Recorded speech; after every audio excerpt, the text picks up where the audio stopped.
Well, welcome to another live stream. Happy Saturday to you. Happy Saturday. Glad you could be here. And it looks like in the live chat, Paula Noel is taking the lead and has stepped out already. And I know that Paula had some activities going on today, but she sent me a text early this morning and said, I've changed my schedule so I can be a part of the live stream.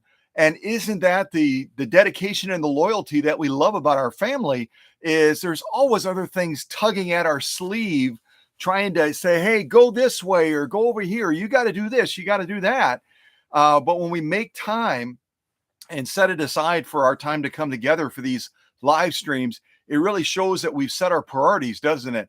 And I'm always grateful for Paula and Emma and Sonny and others that have real busy lives, but they always make time to come together for these live streams. And that's what a family's like, right?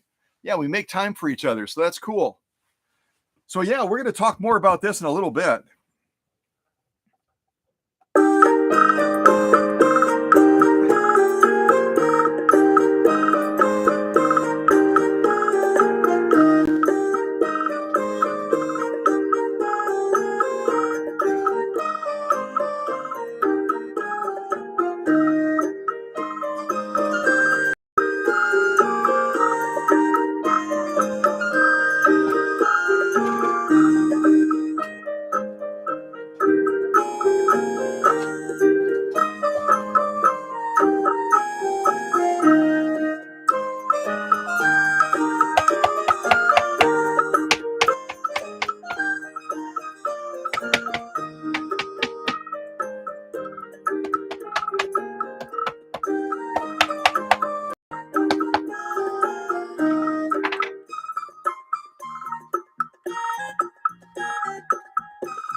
Well, welcome again to this live stream where we're going to be figuring out, hopefully, what is in this mysterious crate that arrived at the workshop.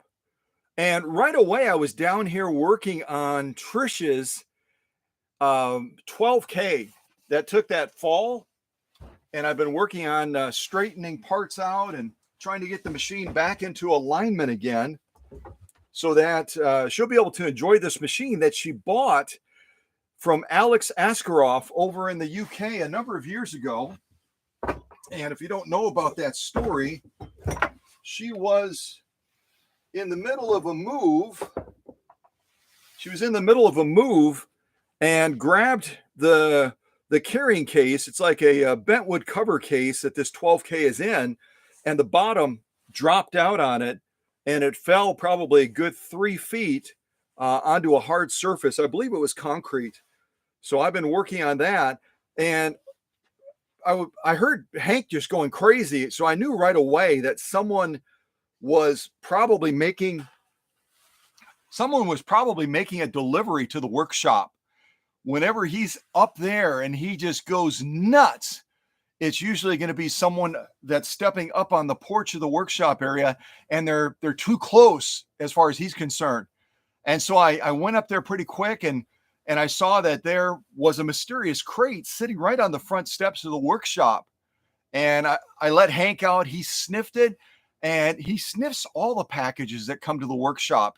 It's coming into his place, and he needs to know, what's going on with them. This one in particular, he seemed really, really agitated about it. There was something different about it. And so I'm really curious what we're going to find inside. And I'm going to give you some clues. I think I'm going to give you some pretty solid clues on what type of machine or who made the machine that might be inside of this crate. And I can tell you that it was sent by Becky. So I've got a little inkling as to what is inside. She and I had a conversation about a machine that she was going to send. Truth be told, I kind of know what's in there, but I'm playing the mystery thing a little bit so that we can have a little bit of fun with this. But I'm going to give you some clues right now so that you can try to figure out what's inside of here and why is it in a crate. We get cardboard boxes, we get plastic totes. We generally don't get crates. So is it dangerous? Is it alive? I don't know. Let me check this out real quick.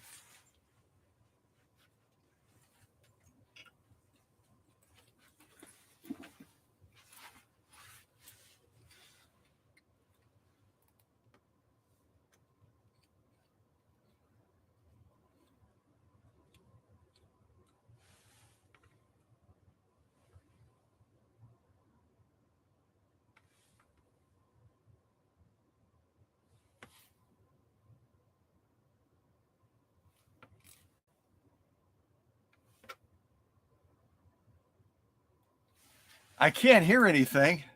And maybe that I can't hear anything is not a good sign. But we'll see what we find in here. And I'll give you some clues to kind of get you started. I also should say good morning to everybody as well. So, all right, let's see who we have in the live chat so far.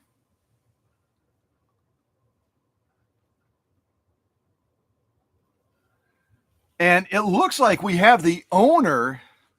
It looks like we have the owner of this machine present.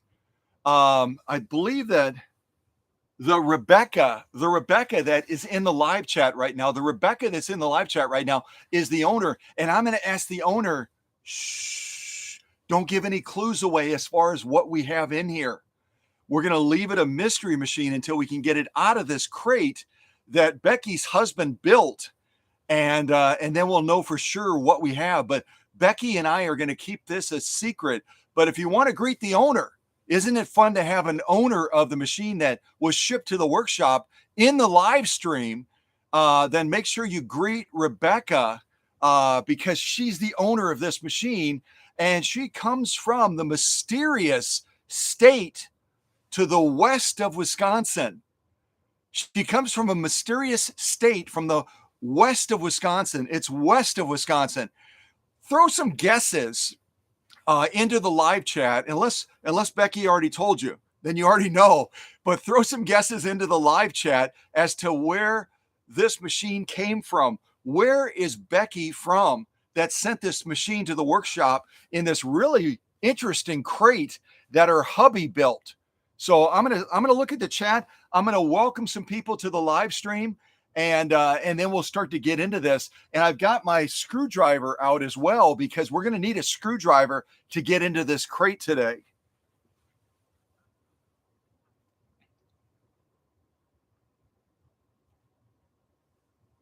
All right, let me take a look at the live chat. I got to scroll to the top. So I already said good morning to Paula. And again, I said good morning to Rebecca Williams. I think we have two different Rebeccas. I'll have to scroll down and look. And then I did not say good morning yet to Osman from the beautiful country of Turkey.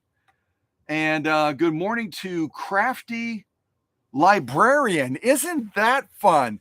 Do we have a librarian in the live stream today? I don't know that we've ever had a librarian in the live stream before today. Holy mackerel. If we have a real librarian, I got to ring the bell in honor of our librarian. We've never had a librarian in the live stream before. This is kind of fun. My books are all returned. Returned all the books. There's no late books. I paid my fines. So let's relax, okay? Let's relax. Oh, what fun. What fun. All right, who else do we have? Okay, so clarification. So Rebecca Williams is not the owner of this machine. It's the other one below where it says BAW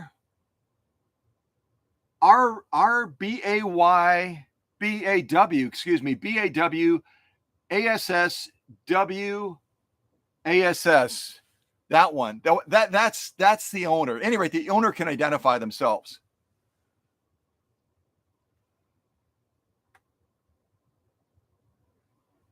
Let's see here. Oh, good morning to Emma as well. Emma's at work, and we talked late last night, and she didn't know if she would be able to make it. And I got to ask all of you for a favor, since we are a family. I've got to ask you all for a favor, if you would. We know how much we love our critters. Some of us have dogs, some of us have cats, some of us have birds, like you recently met John and Jet and Jester. Not Jester. I'm totally blanking. It's Saturday. Anyway, you saw recently we had a bird in the workshop. Jasper. That's the name I was looking. So some of us have birds, like John has Jasper and Jet has Jasper. They just came in the workshop for a live stream recently. We all have different critters. Emma right now is kind of down in the dumps because her critter, which is a Boston Terrier, and he's by the name of Apollo. We've got a couple of Apollos in our family here. I believe that Roz also has a dog named Apollo also. But Apollo's not doing so well. He's along in age and he's kind of struggling. So remember Apollo and Emma, would you? Remember Apollo and Emma in your thoughts and prayers as she kind of struggles with some decisions as far as this beautiful, beautiful Boston Terrier. So I'll leave it at that, but we're a family. I had to mention it since I saw that Emma was in the live stream today. And, all of us that have had pets that, get older and they start to have struggles, it's real tough. It's real tough on the entire family. So keep Emma and Apollo in mind. And if you're having struggles, share it with us so we can keep you in thought and prayer as well. Would you? Thanks. Oh, and good morning to Kathy Wiseman as well. Welcome to Kathy Wiseman. Yeah, the one that just typed Becky. Becky is the owner. We've got a couple of Beckys or Rebeccas in the live chat today. And welcome to Ron as well. Welcome to Ron Wilkerson. Welcome to Ron Wilkerson. I'm just seeing if there's anybody else that I missed. I think I got everybody. I believe I did. No fun. Crafty librarian had to respond back and said, no fines. Today is a fine-free day, so it's like amnesty day. It's amnesty day. If you have any library books that are overdue, bring them to the library today. And with the help of crafty librarian, you might have those fines expunged. I don't know. No promises, but we'll see what happens. We'll see what happens.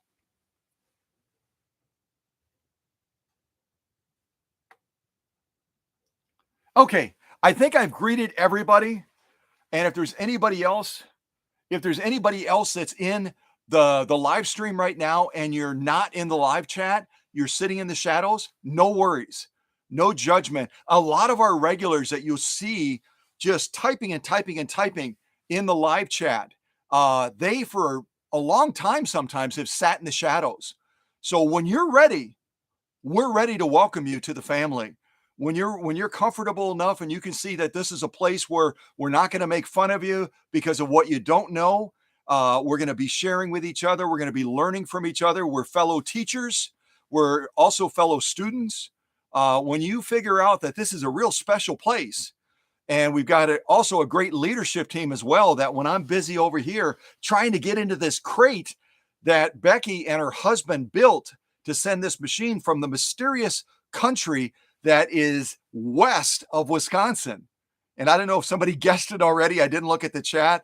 And if Becky wants to let the cat out of the bag, or however that saying goes, and share what state she's from, then she can certainly do that as the owner. But it's always fun to have new people join as well. Where we have new people that join the live stream all the time, and it's always exciting to have new folks that pop in and say, "Hey, I'm here." And sometimes they say, "Hey, I've been here for a while. I've been watching from the shadows." And Scott always mentions those people in the shadows. And I'm finally stepping out now, and I want to introduce myself. That's a great day. That's a great day. We always love to welcome new folks. And between Paula and Emma and Sunny and Bill and Veronica and Michelle and Christine, and who else am I forgetting?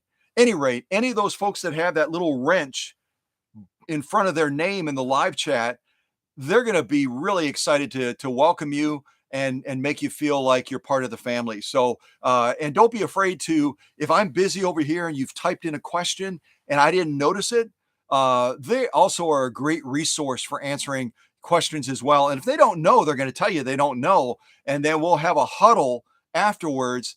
And if you've given us a way to contact you, we'll try to get that information back to you. We love to share our knowledge. We also love to learn from you as well. So don't be shy. If something comes up and you want to share something, step out there and share it with us, please. Okay. And again, I'll just kind of caution folks a little bit. This is it's a family friendly live chat. So the moderators are always very welcoming. They're very kind. They're very generous in sharing knowledge, and also just being a part of the welcoming committee. But they also monitor things as well. So just kind of keep it clean, have fun, share, ask questions, and let's have a great live stream, and let's figure out what the heck is in this crate, because I'm really curious. But I'll give you some clues first. I'll give you some clues. Okay, so here's the clues. The machine that Kathy, with her husband's help, and his name is Ken. So Kathy and Ken, from this mysterious place that is to the west of Wisconsin, and I didn't look to see if she already shared. Maybe she already shared. Becky wants to share what that mysterious place is. You can do that.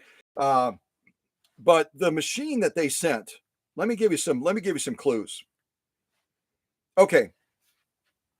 So the manufacturer of this mysterious machine in this mysterious crate from these mysterious people from this mysterious place that's west of Wisconsin sent a machine that the company that made the machine was established right around 1913, right around 1913.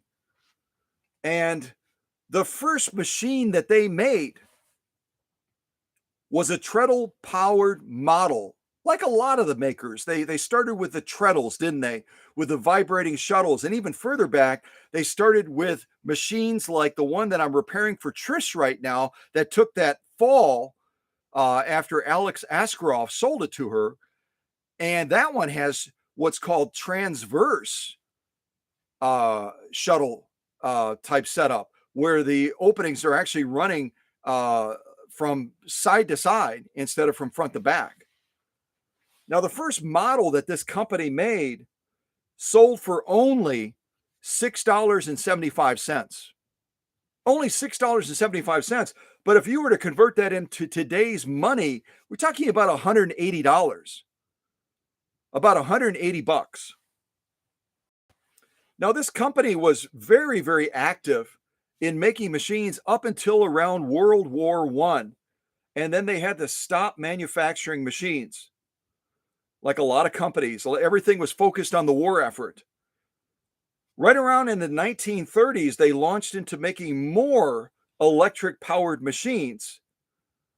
And right around 1933, a major retailer that no longer is in business started helping to distribute these machines through their classic catalog. Through their classic catalog. Yeah, they did. So there's some great clues. The other clue I'll give you is that they also at one point had a major partnership with the White Sewing Machine Company. This company also partnered with them, and they actually marketed a number of these machines that were made by the White Sewing Machine Company, and then they also private branded some of these machines that were made by the White Sewing Machine Company and sold them as this product name, both in stores and also through this classic catalog. Yeah, those are some good clues, I think. So I'm going to look at the chat, see if anybody's throwing any guesses out there, and then we're going to get busy. We're going to get busy on trying to open this crate. And if we have time, I've got another unboxing as well that I would love to be able to sneak into this live stream. And it is coming from the great state of Oklahoma. Oklahoma. Yeah, you know the song. So let me look at the live chat real quick and see what we have as far as guesses. Guesses.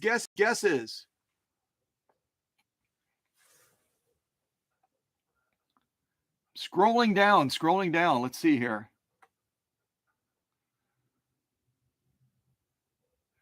Not North Dakota. Nope. Oh my goodness. We've got Crafty Librarian is also a Becky. This is Becky Day. This is y'all didn't know this. This is not only Amnesty Day for librarians to say, okay, we're going to waive your fines. And don't quote me on that. It's not confirmed. It might be a myth. But it also is National Becky Day. It's National Becky Day. We've got at least 3 Beckys or Rebeccas in this live stream today. Who knew? I checked my calendar for important things and I missed it. So happy Becky Day or Rebecca Day.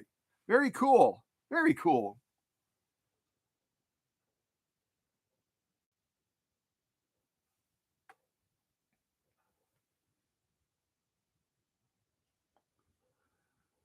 All right, I'm scrolling.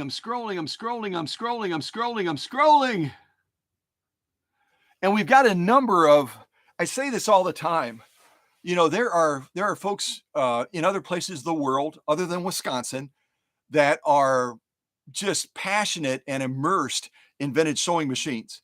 But in our classroom, hands down, we've got the smartest teachers and fellow students in the world. We've got the smartest teachers and fellow students in the world, because I'm looking at the live chat based on the clues I gave. And guess what? You guys are spot on. You're really, really in the right zone as far as what kind of machine we might be pulling out of this crate today. So I'm going to leave it at that right now, but just say You guys are really smart. You're very, very smart. Maybe, but I gave good clues. I gave good clues. All right. So let's start to get into this. And I might see if I can sneak in a little bit of music while we're doing this. Because I've got my new fancy speakers and it might actually work. We'll see. We'll see. That was weird.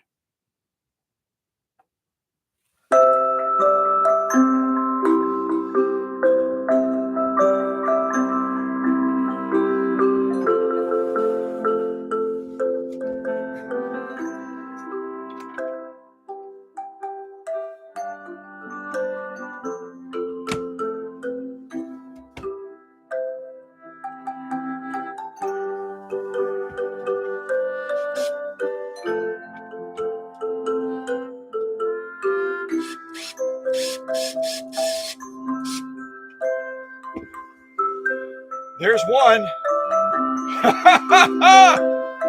One.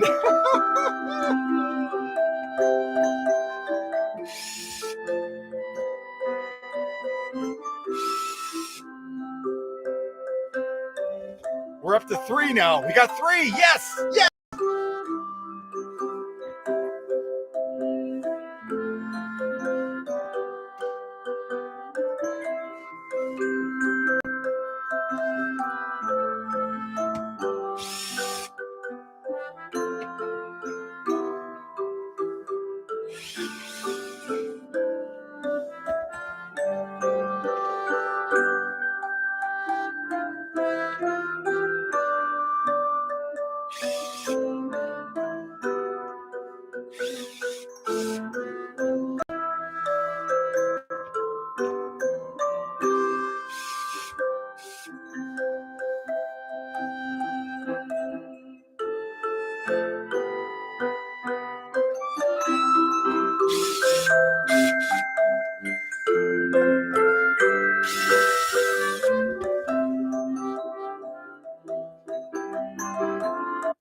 So I just have to show you guys here.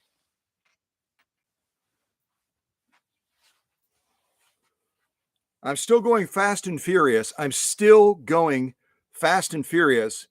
But when Becky and her husband Ken build a crate for the sewing machine that they sent from the mysterious land to the west of Wisconsin, they don't mess around. So if you need, let me give a shameless plug here. If you need a crate built, reach out to Becky and to her hubby Ken, and they'll build you a heck of a crate. Yeah, they will. They might even put them on Amazon. I don't know. It's that time of the year. So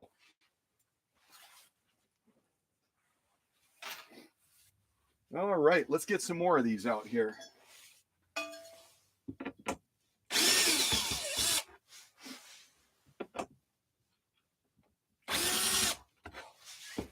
All right, I think I got them all. So a total of, I think, about 10 or 12 screws that were holding this together.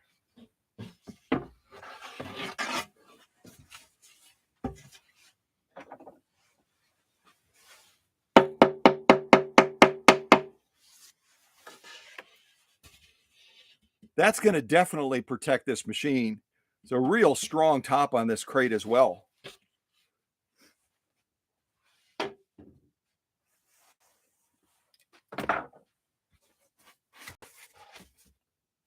Let me show you what's inside of here.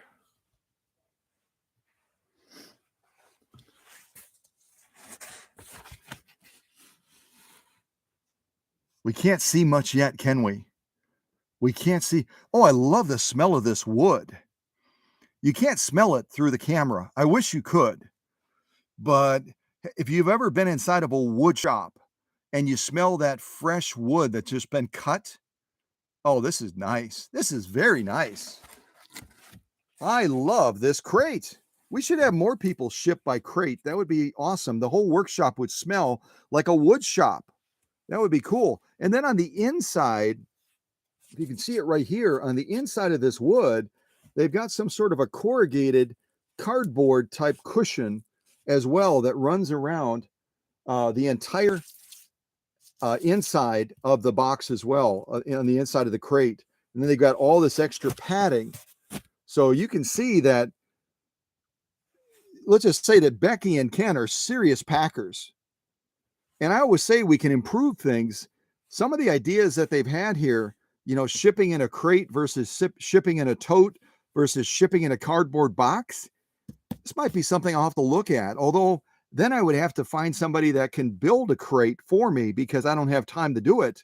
So maybe Kathy and Ken and I can get together. Since they're not horribly far away, we can come up with a plan of building crates to ship sewing machines, especially if I'm shipping them as far as I do sometimes, like over to Switzerland to Heidi and over to Japan. We might need a crate. A crate might be that might be my new thing. You never know. You can see the thickness of that as well. Serious protection.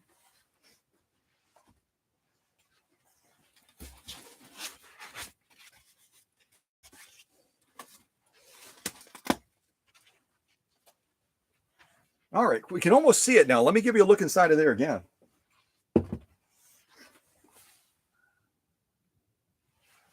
Let's take a look in there. I'm just going to scroll and take a look at the live chat real quick.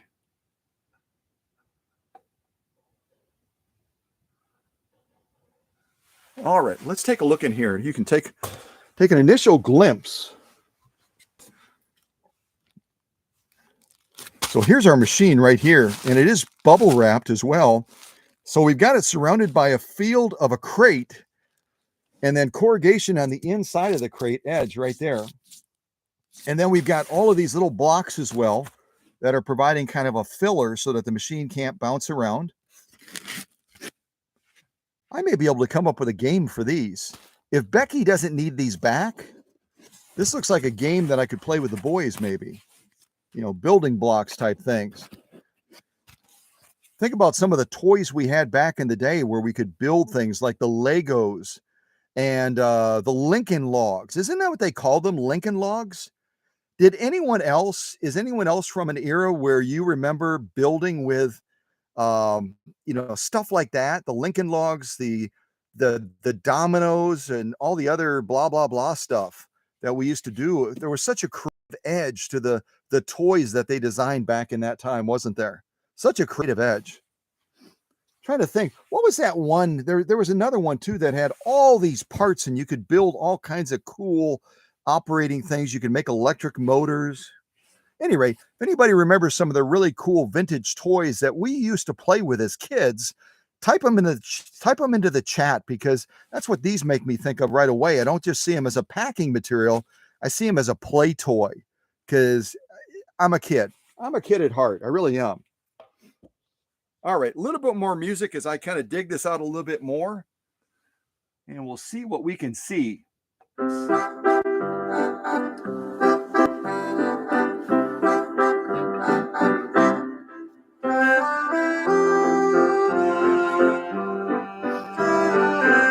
All right, if anybody else is inspired with this music to do a bump, bump, bump, bump, bump, bump, bump, bump, bump, bump, that's what I'm doing at any rate.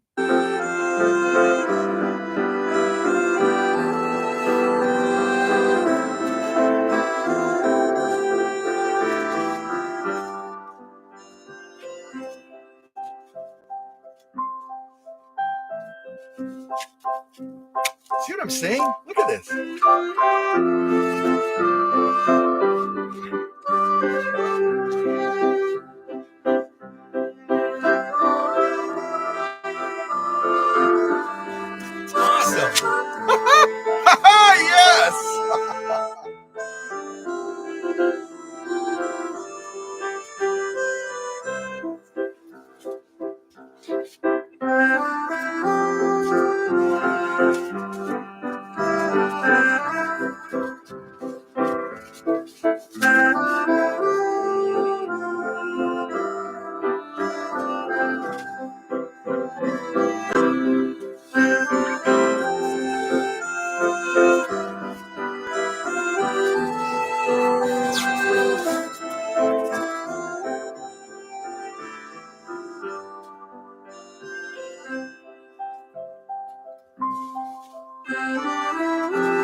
See, to me, this looks like it could be like a little sofa.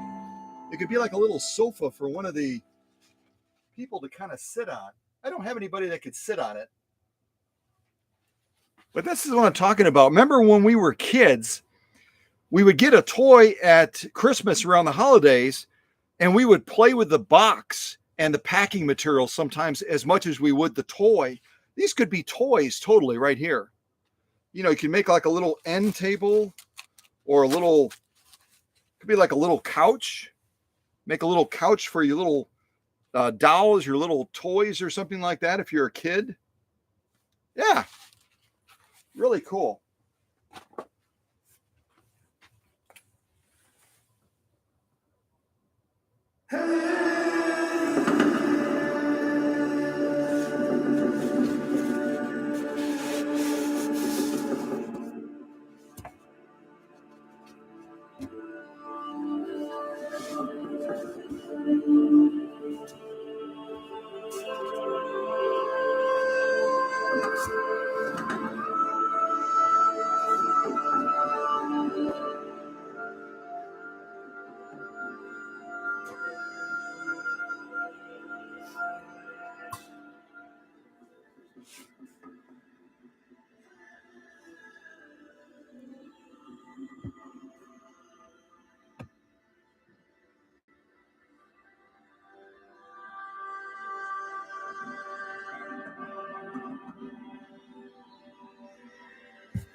Well, we are getting really close. We're getting very, very close. I'll try to get this back up here.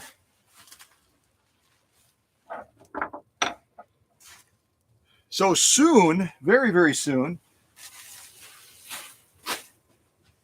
we're going to know finally what this mysterious machine is. And a number of you have already hammered some really, really good guesses out as far as what this is based on the clues I gave you. I'm just going to look at the chat real quick to see if there's anything else that I need to respond to, and then we're going to get the rest of this open.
I'm not sure how the audio was on that song, but that was a rocking song. I love that. So we're getting a even clearer view now of this machine that Becky sent. And I've had this type of Kenmore in the workshop before, and they are absolutely fantastic. A number of these after 1953. And if Becky wants to share in the live chat a little bit, if she hasn't done so already, a little bit of the history of this machine, how it came into her family, how long she's had it, did she get it new, a little bit of the providential background of this machine, that would be great. But a lot of these machines after 1953 were made in Japan. And there are groups that I've come across that are really, really poo-poo. They're really, really poo-poo when it comes to the Japanese-made machines. There's other groups that are really, really, I mean, they're like incredibly excited about the Japanese machines. I come from the side that I've gone through these machines at a depth and level that most people never do. And they are built like a tank. They're built incredibly well. And it's going to be a lot of fun to get this machine up on the workbench and to begin to show you the progress shots so you can look at the inside of this machine and gain an appreciation for how well these machines that were post-World War II were engineered and were built by the Japanese people.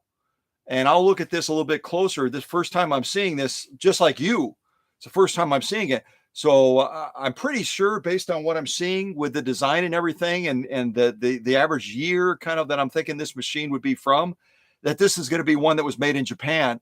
But just fabulous machines, and I love showing them on this channel for those people that are thumbs down on Japanese engineered machines, because then they see just the majesty of these machines and what they're capable of doing, and just how well they're built and the quality that's built into them. So you can't find machines like this or any of our VSMs in any of the major retailers anymore. And nothing against my friends at Joann's that send me a lot of customers. Well, nothing against, Walmart and others that sell sewing machines, but they're built as disposable machines now, aren't they? And these machines like this one behind me were built with the idea that they were going to last for generations. They're going to be built with quality. They were going to be engineered so that they were just almost bulletproof. So I'm really glad that Becky sent this machine. So eventually I'll be able to present another awesome Japanese machine to you. And those of you that follow the channel a lot know about my little friends in the background. And recently we had the bird that John brought for that live stream. If you didn't see that, the title of it is something like what do Swedish beauties, grandmas, and birds have in common? Look for that live stream. It's a lot of fun. But John was concerned when he brought that bird into the workshop, Jasper, that Jasper would be afraid of my friends in the background. And the reason I've talked about my friends is This is one of my friends right here that represents the Japanese brand. I've been able to collect a number of friends for the workshop, and this one is one of the ones, and then this one as well represents the Japanese brand. So eventually, when I live stream Becky's machine, you'll see our friends come out and kind of represent the brand, be part of that Japanese culture, be part of that Japanese pride in making machines.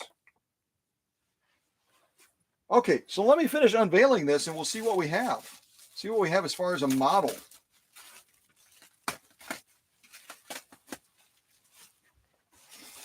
There you've got a really clear view of this machine now.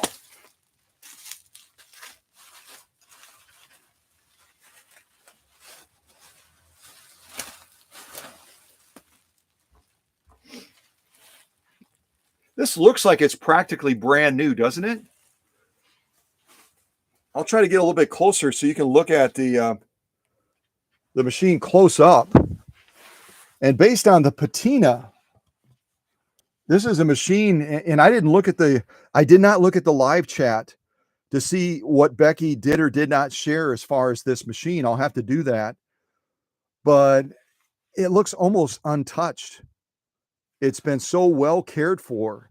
A couple little minor little marks here or there, but it looks like it literally just came out of the box. This Kenmore. What a beautiful machine. And Becky told me what model this was. See if I can turn it around.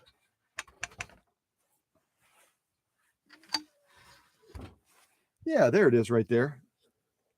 There's our badge mark, made in Japan.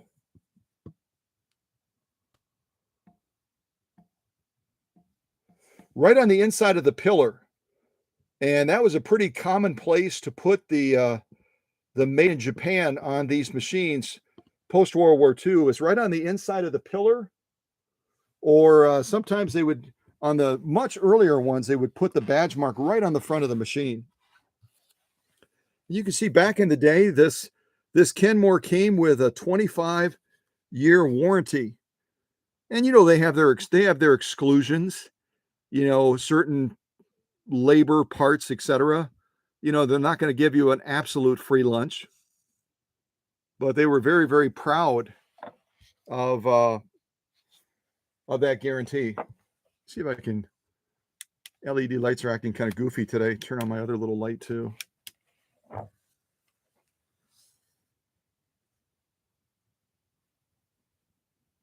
Having trouble getting that to show up for some reason. I don't know. It must be the metallic look of it or something. Maybe it's better from a distance. So yeah, and a number of the manufacturers back then would give 25-year warranties on their machines. And there's our plate on the side right here. See if I can get a shot of that for you. The plate is on the right side of the machine. And it's giving all the specs, all the details, giving the model number in detail. This is coming up as a model 15251. And again, made in Japan. Hopefully you can see that. I think you can see that. I'm looking over my shoulder at the laptop. Looks like it's pretty clear. And you can see this one, trying to see if I can see the motor size. It's going to be near the bottom.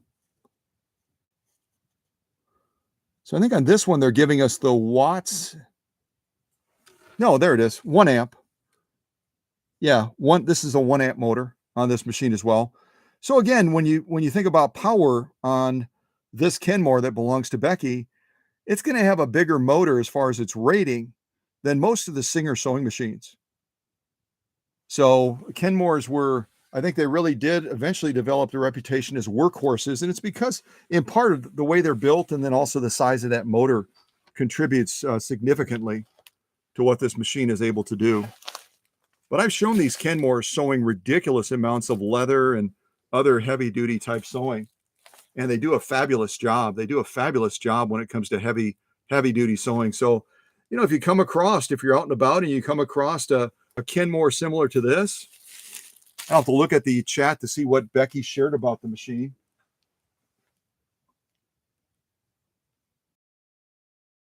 13571. Yes. Let me just see what else. Oh, and welcome to Aaron Allen as well. I had not greeted Aaron before, and Aaron, we just got done having her Japanese machine in the workshop. You might remember that dressmaker model SAMB, and it's actually been shipped back to her now. I don't know if she's gotten the machine yet, but it's en route heading back to her in Vermont. So welcome to Aaron Allen as well into the live chat.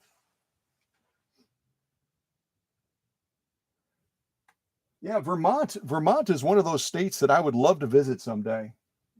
It's supposed to be a beautiful, beautiful state. I'm just looking to see what. Okay, so Becky wrote, whoever previously owned this took good care of her. Yes, they did. They absolutely did.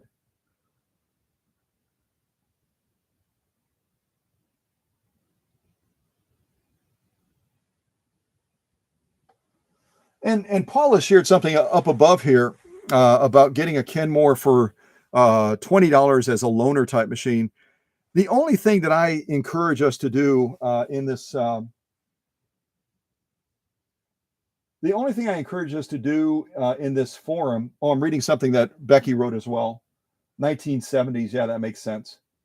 And you can look up these Kenmores online and try to look up the specific year of manufacturing, and or they give a bracket of manufacturing on these.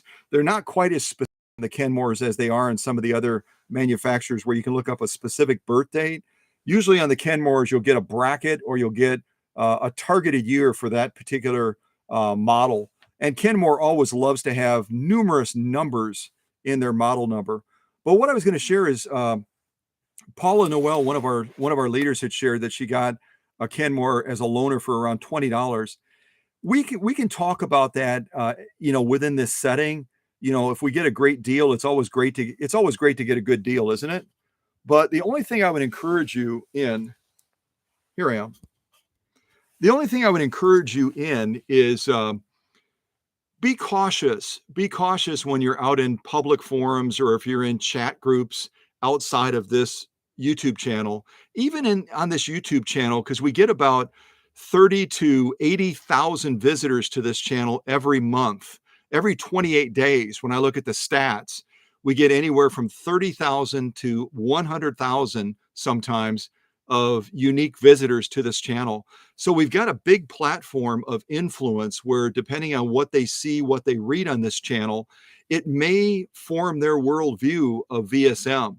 So the only cautionary thing I would say, and this is not to be critical of Paula's great deal, but be cautious if you get a great deal about sharing what you paid for a vintage sewing machine, just because, and I've talked about this before, because it can diminish in the eyes of people that are looking from the outside in, instead of just seeing that you got a great deal. They start to then sometimes, and I've gotten notes to this effect, where they start to devalue. They start to devalue vintage sewing machines, and that's where you'll see them thrown into thrift shops and even some of the thrift shops that I frequent, where they don't recognize the intrinsic value of these treasures.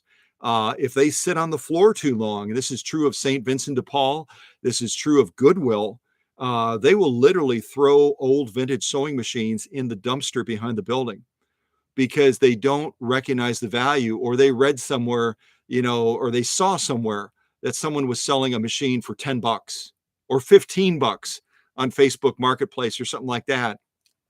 We want to, as ambassadors for this channel, as ambassadors for being part of the Cow Country family, we want to send a message of value to folks out there about our vintage sewing machines. So if you get a great deal, wonderful, but just don't broadcast it. Keep that dollar amount out of the equation, only because it can form a false impression, people looking from the outside in, as far as what the value of our treasured machines are. We might see a machine like this one, this Kenmore, at a thrift shop or elsewhere. And if it's marked real low and we don't know a thing, let's just say we don't know a thing about vintage sewing machines, we right away form an impression that that must not be very valuable. They're only selling it for $10 or $15 or $25 or whatever it is. But let's be consistent as a cow country family about reminding people about the intrinsic value of machines. And if we're blessed with getting a great deal, wonderful. But keep it on the lowdown, especially as far as the dollar amount, because we don't want to form the wrong impression in people's minds looking from the outside in as to these machines not being worth anything, not having value. That's the last thing we want to do. So again, I love Paula Noel. I love all the other leaders, but I'm just sending that out as a reminder, sending it out as a reminder so that we can be consistent in sending a message to people that these are treasures, and that you know a lot of people lack knowledge. Even when I've been on Facebook Marketplace a couple of times, I've seen some amazing machines where the seller, usually a son or daughter or granddaughter that has inherited it, it was at the estate when grandma or when mom passed away. They don't know what these machines are worth, and it's our job to educate them. It's our job to educate them and to build up an understanding that these are incredibly valuable. And if someone sees them real low in price, that should almost kind of shock us a little bit. It should almost kind of surprise us, because we know what treasures these machines are. That's my soapbox speech. And I had to say that just because I glanced at the chat and I saw what had been written in it. And I want us to be consistent in that. The same thing is true on my Facebook page as well, that Christine is a part of now, along with Bill and myself. If someone types in, if I post something on a machine and they type in, hey, I got a machine like that, I got it for $10 or whatever, I got to delete those comments. But I always send a note to that person explaining why it was deleted. Because, I want to broadcast a message of treasure, not trash. When we hear prices of things being dirt cheap, we right away devalue them. Even as VSM people, we devalue them initially in our mind, and then we go, oh, wait a second. No, that's a treasure. But people on the outside, we got to send the right message from the very beginning. If that makes sense, and again, I'm not meaning to be critical of Paula or anyone else that shares a great deal that they get, but if that makes sense, the message that I'm trying to convey, would you type a smiley face or a thumbs up, or type something into the live chat just so that know that I've been clear in what I'm trying to say? Okay, would you do that? Thanks.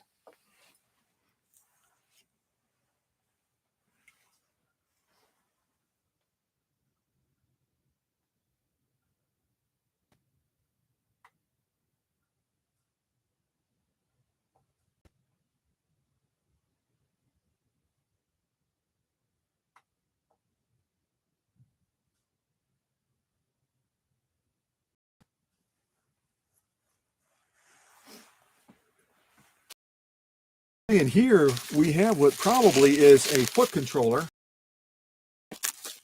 We'll go ahead and cut into this. And I'm delighted to see, I'm just glancing at the laptop periodically. I'm delighted to see that we've got a very big audience today compared to some Saturdays. Most Saturdays we get around 10 to 15 folks. I'm looking at probably about 22 people that are in the live chat right now. And again, those of you that are in the live chat and you're kind of sitting in the shadows, that's okay. When you're comfortable and when you feel like it's the right time to step into the live chat and introduce yourself, we welcome that. So, but we're so glad you're here. We're so glad you're here. So I'm going to try to get into this foot controller so we can fire this machine up and give it an initial listen to see what we're hearing in this Kenmore.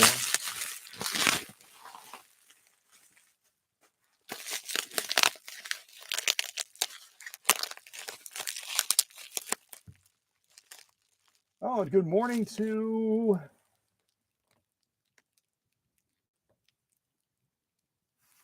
Mesa GSP, and good morning to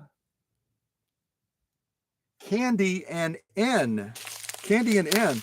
Paula is she's always on the, she's one of the first ones usually to jump out there and welcome somebody. She's already welcomed all of you, but I happen to see your name pop up, and some of these names I don't recognize. So I wanted to welcome you as well. Great to have you here. And it's great for all of you that are in the shadows as well, because that's where a lot of folks start. They start in the shadows, kind of just watching, and then eventually they step out and they introduce themselves, and that's always cool. So here we've got a little bag, it looks like, with a spool pin and a presser foot attachment and a bobbin. And Becky did share with me that she had gone to Sewing Parts online and tried to get spool pins for this machine. And she ordered the spool pins based of what Sewing Parts Online had listed would be compatible with her model, but they don't work. So, and that's not a knock against Sewing Parts Online. I refer a lot of people to them. They generally do a really good job, but that might be feedback for them that Becky can give or others can give when they end up ordering a part and it doesn't work out. And according to their cataloging of it, it should be compatible with that model. So I'm going to work on trying to get some appropriate spool pins for Becky's Kenmore. And then Becky also said on the bottom of the machine, the little cushy feet that give the machine a smooth surface to sit on and take away the vibration factor. Apparently, the feet on the bottom of this machine are also kind of worn. So we'll see if we can solve that while it's in the workshop as well. So here's our foot controller. It almost has the look of a Mercury style foot controller. And the Japanese are very smart people. If you look at this, look at the data plate on the bottom of the foot controller, you can see that it's rated for 1 amp. And according to the outside of the machine casing, this Kenmore that belongs to Becky, the motor, according to the outside, is rated at 1 amp. But you know what? I tend to be, I got to confess something to you all. I tend to be a skeptic, not only about what Kenmore puts on the outside of their machines, but a lot of other manufacturers as well. Because when I start to dig into that machine, I will find sometimes that the outside of the casing on the machine says 1 amp. We saw that just a little bit ago when I showed you the right side of Becky's machine. It says 1 amp. And then I'll get inside and I'll pull that motor free so I can service the motor. And the motor will be rated at 0.8 amps or 0.9 amps. So I always say, dig deep. And I really encourage all of you to dig deep within your own comfort zone as to what you're comfortable doing on a sewing machine. Because when you dig deep, sometimes you discover inconsistencies in what's on the outside of the machine versus what you find once you get inside of the machine, whether it's motor or other components as well. So we're going to plug this in now and give a listen, see what we think. And if we have time, I'd love to do one more other unboxing that came from the great state of Oklahoma. We had a number of machines arrive this week. I've got another one as well. You guys remember Thalia? Such a unique name. Most people, if I say Thalia and they've heard Thalia once, they'll say, yeah. I mean, once you hear the name Thalia, you don't forget it. She's the one that I did that featherweight machine for. I pulled a featherweight out of my personal collection, and then I did a combination of mechanical, electrical, and then I also took it to the paint shop and put brand new close to 10 layers of clear coat on her machine. And then she shared really fun pictures on Facebook of her family unboxing this machine. Well, Thalia now has sent another machine to the workshop, and it belonged to her great grandmother. And that's right now in the overflow area because I'm getting ready to take a little trip this week. Shh, don't tell anybody. I'm getting ready to take a little trip this week to head down to Florida, where I've been commissioned by an auction house to do appraisals on about 10 to 12 machines of theirs that are going to be going up for auction. And so I'll be down south, down in the neck of the woods by Paula Noel and Emma and Madeline and Bill O'Rourke. I'll be down there for a couple of days doing appraisals. I do appraisals all the time. People send me detailed pictures and videos of their machine, but I usually don't have to travel close to 2,000 miles to do it, but it'll be fun. It'll be a nice little breakaway from the workshop. Dr. Singer and Mr. Bean will be in charge. That's kind of scary. That's really scary. More so Mr. Bean being in charge, because he always likes to have parties while I'm gone. But that's what I'll be doing. So, and again, I really respect auction houses that recognize the intrinsic value of machines, and they invest in someone coming down that's an expert to let them know what these machines are really worth. So they don't go up for auction and they don't get sold for, $20 or $50 or something like that, when it might be a machine that, has a mother of pearl bed and might be worth $2,000 or $3,000. So a lot of respect for auction houses when they do that. So, all right, so let's plug this in and give a listen, see what we think of the initial sound of Becky's Kenmore from the 1970s.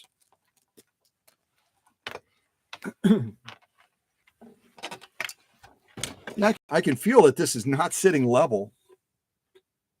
This is not sitting level at all. Yeah. A couple of the feet are either worn down or completely missing. So that'll be something. And a lot of people would kind of minimize, well, why would you focus your time and effort in replacing the rubber feet on the bottom if there's still some rubber there? Isn't that good enough? It really isn't, because this is your platform for sewing. And if the rubber feet are way worn down, you're going to get a lot of vibration and you're going to have a more unstable machine when you're working, especially with heavier projects. So I'll do my very best to find the appropriate feet to replace these with. This is kind of cool. This is obviously a free arm machine, but you've got an extension bed. It's got a little leg as well that can fold down and give the extra support to the bed. Again, a lot of thoughtful design go into these Kenmore machines. A lot of thoughtful design.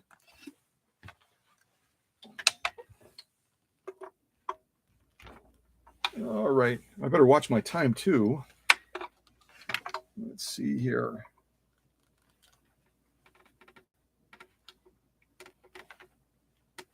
All right, I think I got it plugged in. I think I do.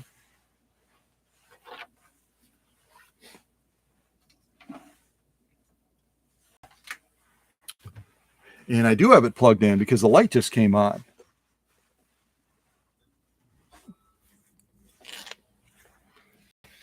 And I can see that Becky right now has an incandescent bulb in the back of the machine, or in the front of the machine, I should say.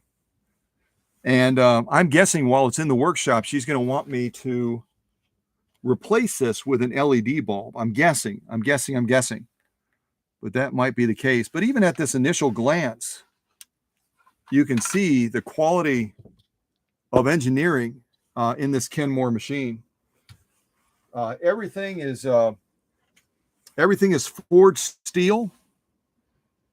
Everything is it's galvanized as well, so that it's even stronger metal. And again, some of the earlier machines closer to the end of World War II, the metal would have been harvested from the waters around Japan where sunken Navy vessels went down.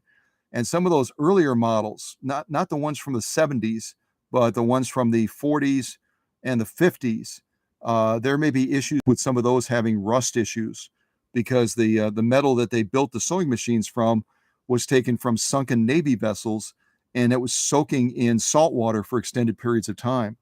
So that sometimes can create some challenges. I've had those machines in the workshop where I've had to mitigate a lot of rust so that issue is neutralized. Yeah. But even listen to the sound of this one close it. So again, to those little pockets or groups of people that are poo-poo about Japanese machines, this is going to be a really fun project, because I really will kind of rub their noses in it in a nice way and educate them on the beauty of these Japanese machines and how well they're built, even into the 1970s. And there are some VSM people that, if you tell them that there were quality machines in the 1970s, you've got little pockets and groups of folks there too that are skeptics. But once they see Becky's machine do its dance in a live stream premiere, they're going to be pretty quiet. they're going to be pretty quiet because, you can't refute what you see in a live stream because it's happening right then and there. And that's always a lot of fun to show, isn't it?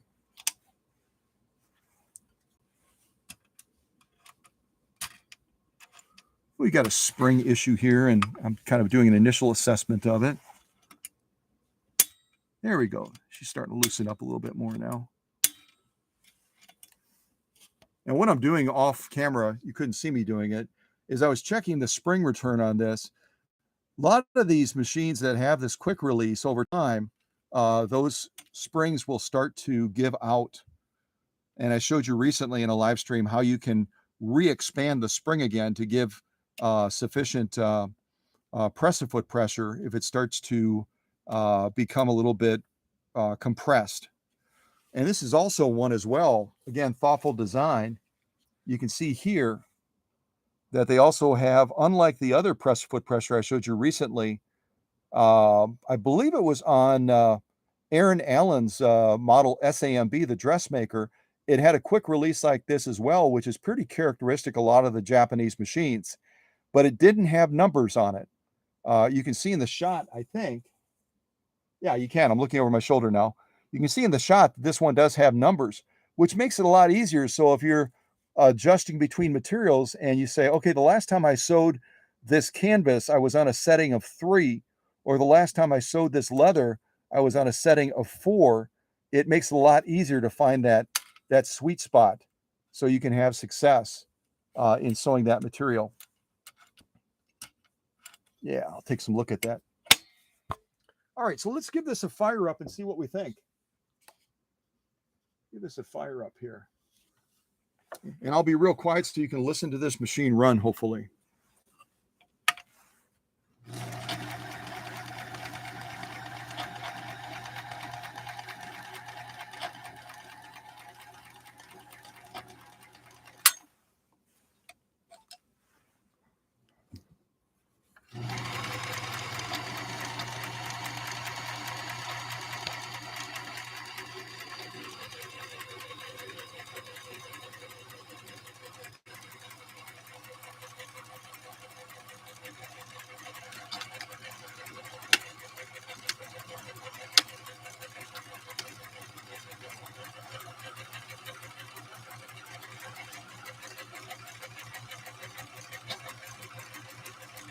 So you can't smell it through the camera, but I am smelling the motor. The motor is putting off an odor, and I always call it the struggle odor. It's a struggle odor where if a motor hasn't been serviced and deep cleaned ever since the 1970s, there's a lot of junk that can build up in motor. Those of you that follow me pretty close, I describe the motor as acting like a household appliance. The motor acts like a household appliance. Type in the live chat if you remember or if you know, what appliance am I talking about that a sewing machine motor acts like as far as what happens when it's operating? Hopefully that makes sense.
So all in all, compared to some machines that I'll do like an initial fire up on at the unboxing, other than the odor that I'm getting from the rear of the machine from this motor,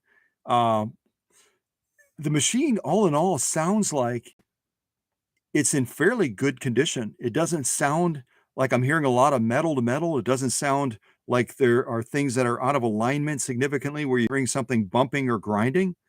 So again, I always say don't judge a book by its cover, even though initially we pulled this out and we looked at the machine, and as Becky had commented as well, the previous owner was very, very meticulous about taking care of this machine, and not just necessarily about polishing the machine, but also about servicing or having the machine serviced regularly. And that's what I'm hearing. And it's always a pleasant surprise when I get a machine that comes in. Doesn't matter if it's a Kenmore or an Elna or a Singer 12K from the 1800s. When I can see that there's been care and attention given to even before it arrives at the workshop, it's always a pleasant. It's always great to see that someone has recognized. Again, the first machine that Kenmore would have sold was sold for only around $6 back in the day when Kenmore first came on the scene. Only around $6. But again, that would be like $180 now. But people were making investments in these machines. Even going back to the 1970s, people were making investments in buying machines like these new from the different Kenmore service locations or Kenmore, sewing stores, etc. Sears and Roebuck and others that were marketing these machines. So it's always neat. It's always super cool when you get a machine that comes in and there's been obviously care and attention and love put into that machine to keep it in generally a good state. Now, once it goes through the workshop magic, it's going to be sewing at a totally different level. But all in all, right now, my message to Becky is, boy, did you find a good one. From what I'm seeing right now, you really found quite a beautiful treasure. And I don't care what you paid for it, because again, I look at the value of a machine like this. If you were to try to build a machine like this Kenmore today, you'd be looking at probably around 12,000. That would be cool. Around $1,200 to build a machine like this. And then the retailer or the manufacturer would have to bump their price up to make profit on it. So you'd probably end up paying around $1,500, $1,600, $1,700 for a machine like this. And that's where, when you get down to, brass tacks, when you get down to brass tacks about vintage sewing machines, I always say, think about if you tried to build this machine today. Think about if you tried to build a featherweight, like Paula Noel was recently gifted with a featherweight machine. She shared with me just the other night. She says, I'm just tickled pink. I was gifted a featherweight machine. You tried to build a featherweight, aluminum based, aluminum cast. You're looking at probably a $3,000 machine today to build a machine like that. So it grounds us back again to why we love VSM. It's because we recognize the value, the intrinsic value of what these machines represent, whether they're from the 1970s like Becky's machine, or whether they're from the 1800s like Trish's Singer 12K that I'm working on fixing all of those broken and bent pieces that hit the ground and suffered that horrible fall. So let's keep our eye on the ball. Let's keep our eye on the ball and keep educating people.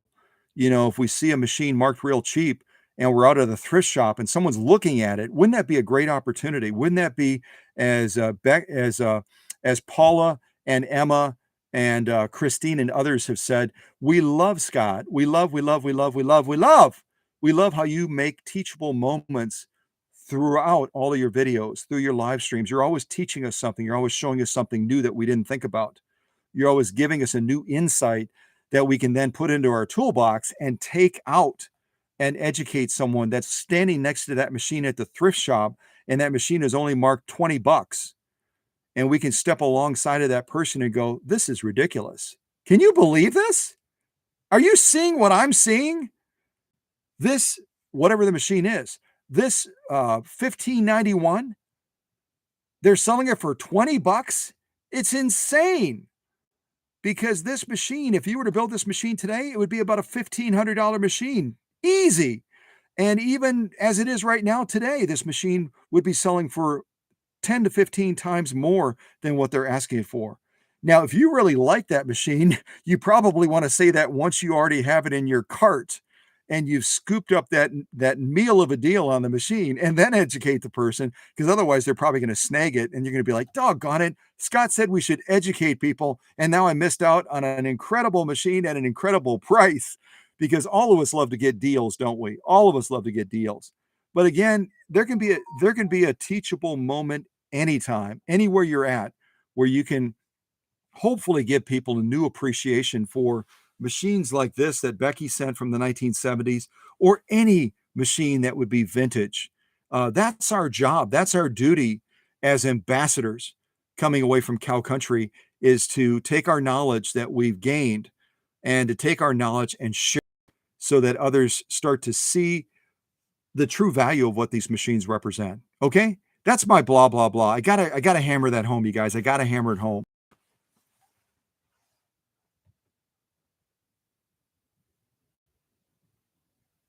1977. Christine is dating this machine, which is cool. Yeah, 1970s, 1980s. And a lot of people would look at a machine like this, even if it were from the earlier 1970s, and they would say, hold on a second, buddy.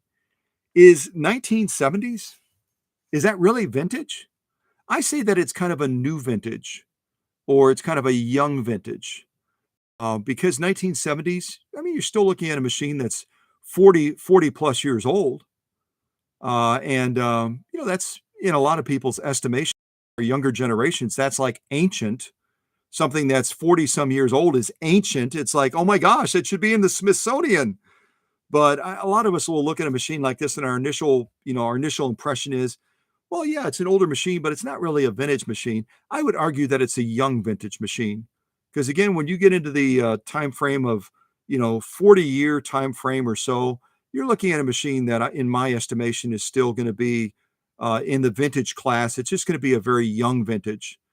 And then again, you'll see people listing machines on different platforms, and in the title of the machine, they might be talking about a 201 or a 1591 or a featherweight or whatever. They'll be describing this as an antique sewing machine. Somebody type into the chat right now, and don't Google it. If you know it, you know it. If you don't, you don't. How old does something have to be considered antique? Because you'll see people mislisting sewing machines all the time and giving people the impression that they're an antique when they, in fact, are not an antique. How old does something have to be considered an antique? I'll wait for you to do that real quick. I'll get a drink of water. Just curious to see if people know that. I've met a lot of VSM people that do not know the answer to this, but you guys are above the grade as far as being smart, so you probably do.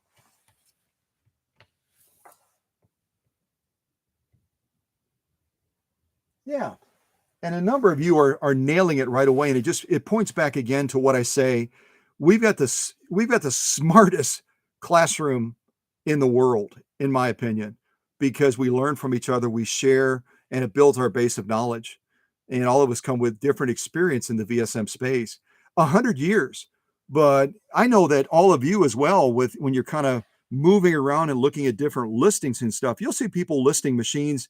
I mean, they might even be from the 1960s or the 1950s, and they'll be calling the machine an antique. But that is absolutely correct. It has to be 100 years old or older.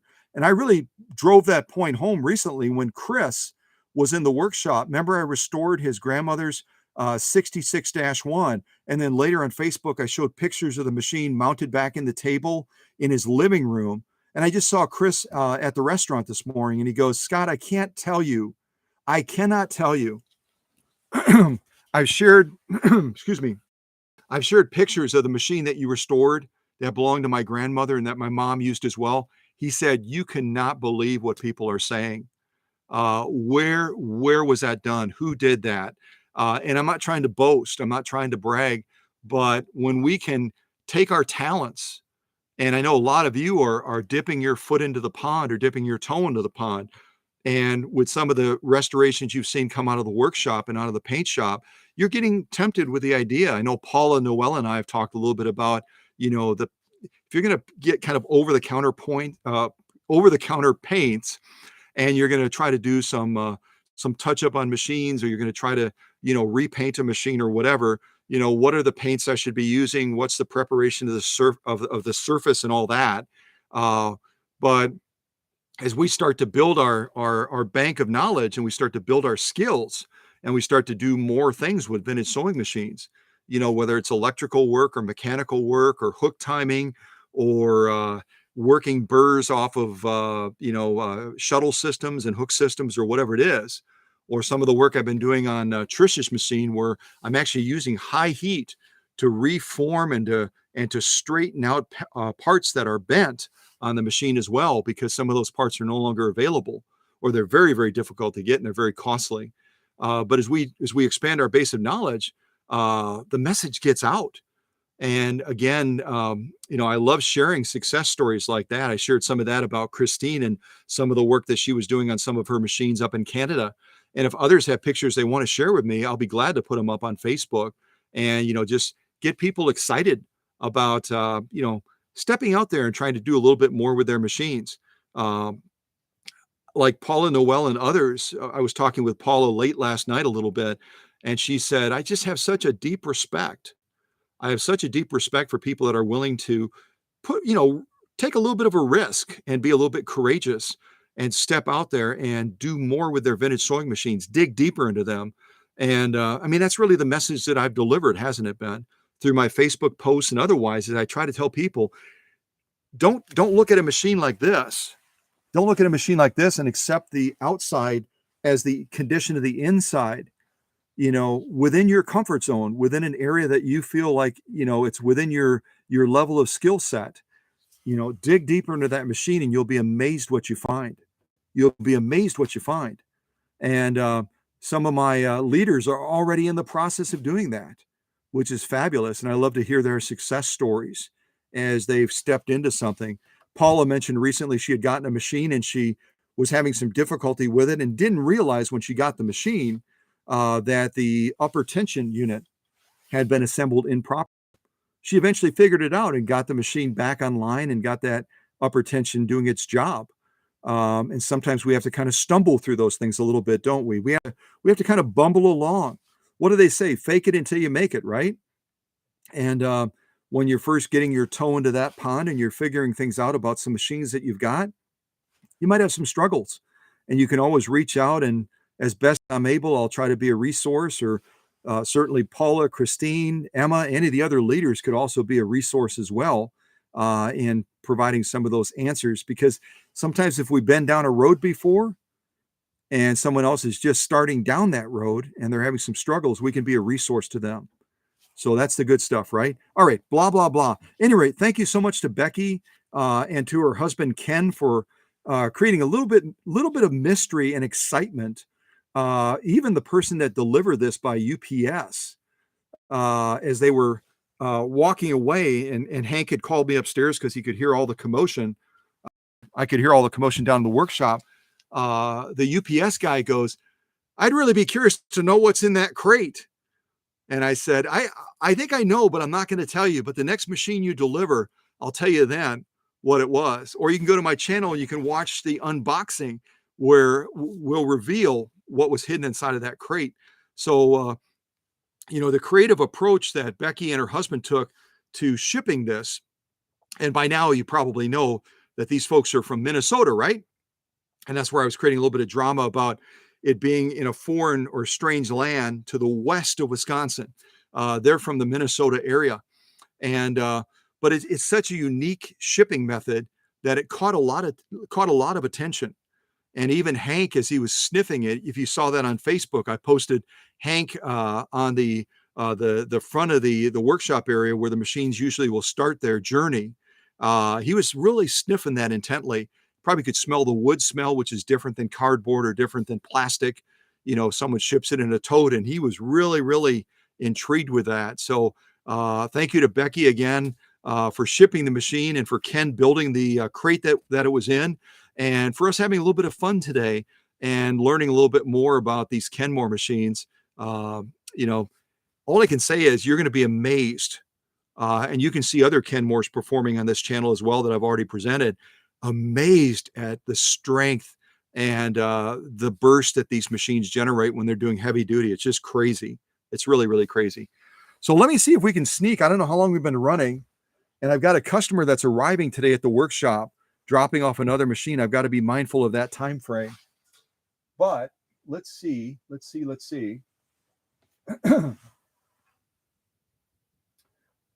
Yeah, Christine is traveling today. Christine is traveling today up around Canada, and said she'll be on her phone and she might lose signal, gain signal, etc. So I'm glad that she's persevering through that. Oh, I dropped screws all over the place. Yeah, and these are really nice woods as well that Ken and Becky used to seal the top of that crate. All right, so let me move this Kenmore to the side.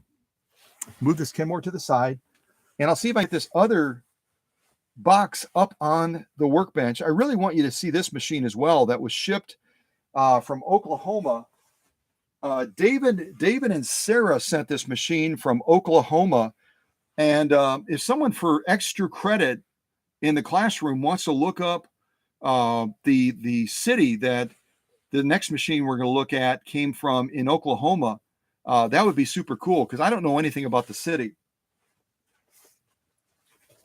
So the city name is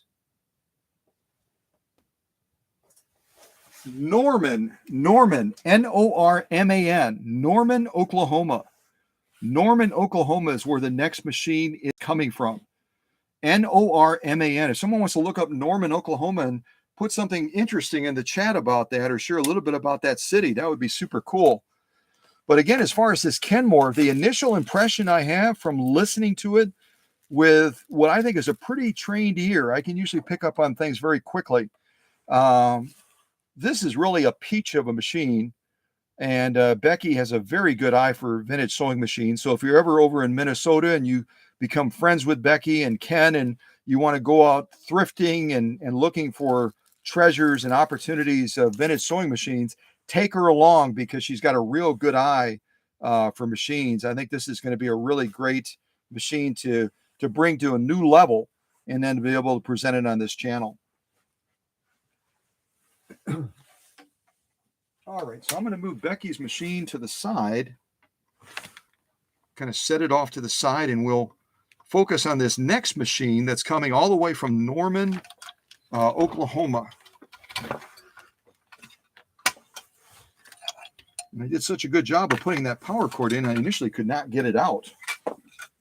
All right, let me put on a little bit of music while we're doing this little transition. And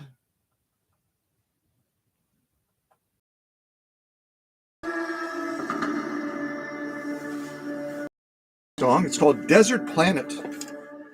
Desert Planet.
Okay, a couple of clues.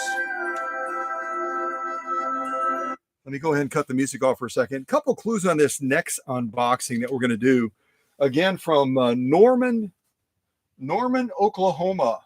And again, it was sent by David and Sarah. David and Sarah sent this machine in with high hopes that I'll be able to get the machine running tip-top. and have even provided some material that they're hoping to be able to sew with this machine. And a couple clues on this machine real quick for you. This machine was first introduced right around 1960. It was introduced right around 1960. I'm going to give you a lot of clues because I know that we've been running probably an hour and 30 minutes already, and I want to be able to get into this unboxing and present this machine. We'll kind of check it out. We'll check out the material that that Sarah and David sent along with the machine that they're hoping to be able to sew with it, and then we'll step towards wrapping up this live stream because I have a customer arriving as well, so I have to kind of I have to kind of pace myself a little bit more today than I usually do. So it was introduced right around 1960, this type of machine. It was introduced by the Singer Sewing Machine Company. I'm giving everything away, you guys. I'm giving everything away, okay? It was made initially in Great Britain. It's considered to be similar. No, I don't want to go down that road. That's too much. I'm giving too much away. I'm not going to tell you what it's similar to, but I'm going to tell you that it would fall into the class of being a 3/4 size machine.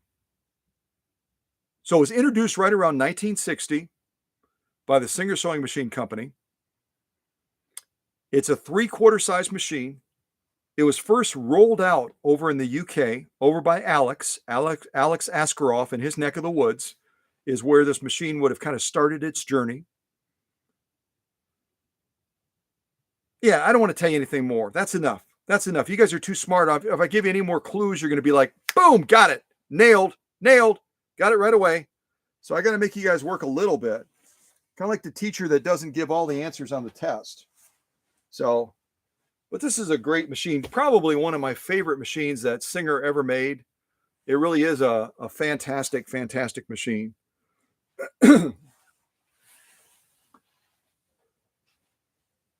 All right.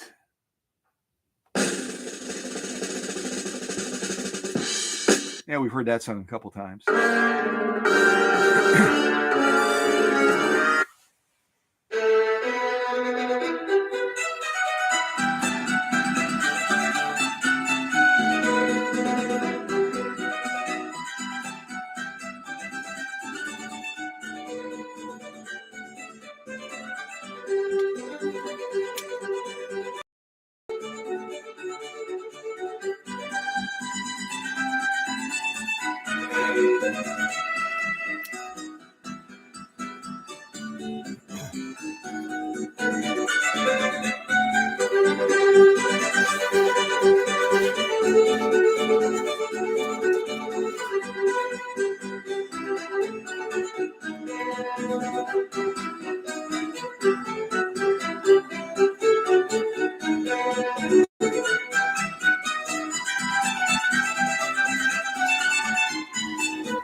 And I'm looking at the live chat. I'm looking at the live chat right now, and I see a number of you have typed answers in. And apparently the clues I gave, even though they were a little bit obtuse, to use a $1.25 word, even though they were a little bit obtuse and kind of broad, because of how smart you guys are and because you're regular attenders in this classroom and you've gained your knowledge and you've shared your knowledge, I think you've done a really good job of guessing what model this might be. I think you might have done a real good guess.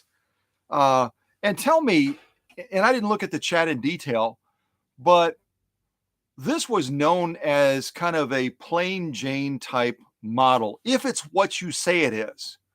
If it's what you say it is, it was known as kind of an affordable plain Jane, no frills type model. What was this model, if it is what you think it is? What was this model modeled after as a more economy, more basic, more no frills type model? What was its predecessor that would have definitely been on the scene earlier than the 1960s? What would that model be? What do you want to share about that model that's maybe different about it?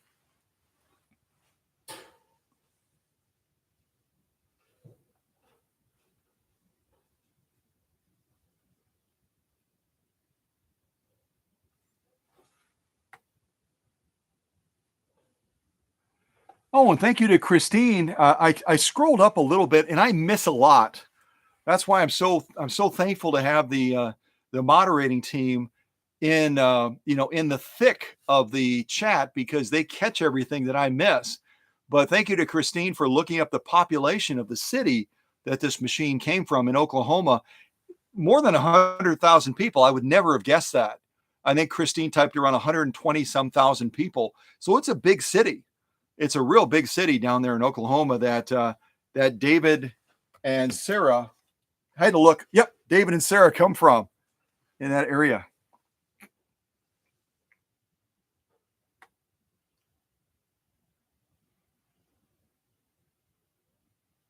$124,000. It's a good sized city. Oh, and Rebecca Williams also typed in something cool. It's a suburb of Oklahoma City. So David and Sarah, we all remember about the Oklahoma City bombing, that horrible event that happened back in history. I don't remember what year that happened, but that's real close to where they are at. So thank you to also Rebecca Williams for sharing that information as well. Just kind of scrolling up a little bit.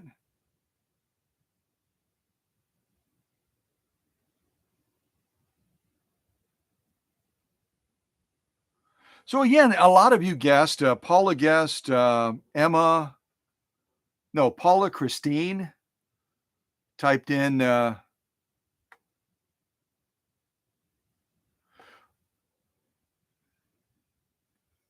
guess of 192K, a Spartan. And I don't know how. Again, with manufacturing of machines, they oftentimes would start the year prior. I don't know how Christine is dating her Spartan, because most resources online agree that the Spartan came on the scene in 1960, but Christine is saying that hers is in 1959. So who knows, right? Who knows? Again, manufacturers, in order to prepare for a manufacturing year, will oftentimes start production the year before. They did that with a lot of their Singer machines, including a lot of the Slantomatics. The Slantomatic series of like the 301 became available to the public in 1952, but they started making them in 1951 to get ready for that production. So, yeah, or maybe things are just different in Canada. That's got to be it. Christine is saying 1959 just because she's from Canada and they got the machines first. Could be. Oh, that's fun.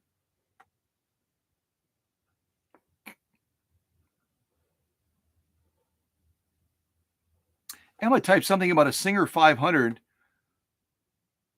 which would be like in the Rocketeer series. I'm not sure what that's about, but yeah, no light. And it was, as Emma typed, it was based off of the 9999K that had, the filigree, the decaling on it and everything. So this was like a no frills, simple And they did, Singer did eventually come out with what I call kind of a spoon style light that would slide over the arm of the machine, and then you could direct the light down on the needle.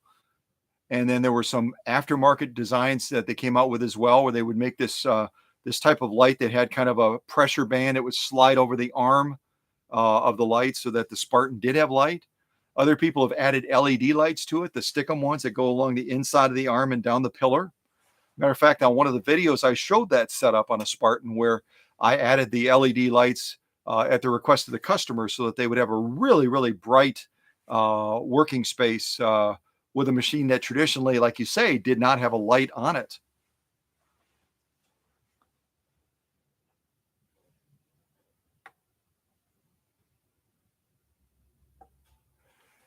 See, I've got Christine building her case now. She's like, no, really, Scott, really, it's from 1959. It's from February 1959. Wait, no, not February 1959. It's from December of 1959.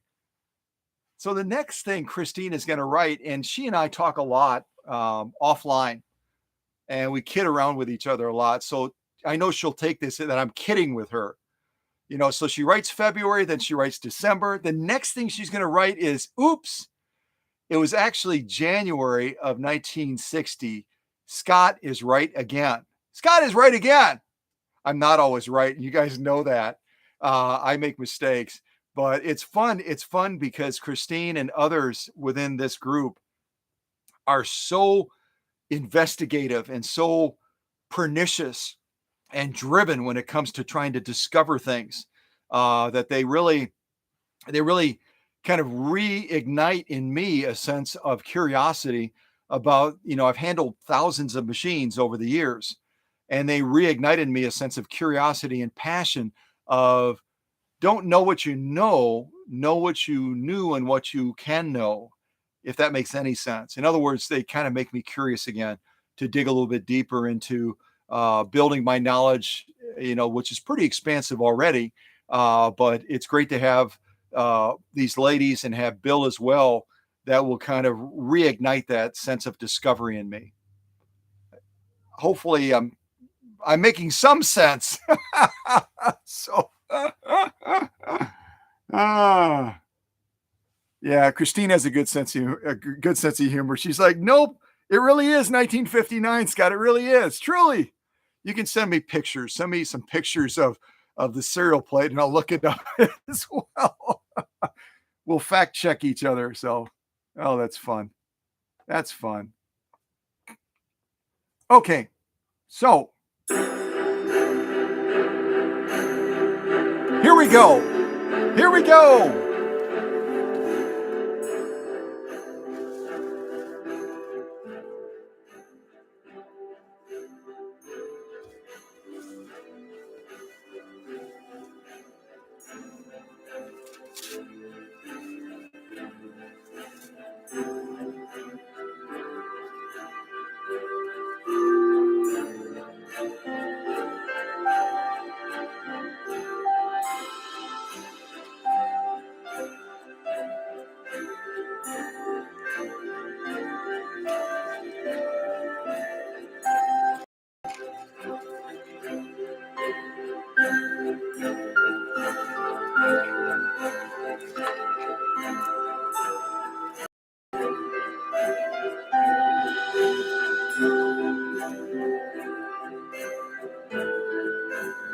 So I'm going to cut off the music for just a second.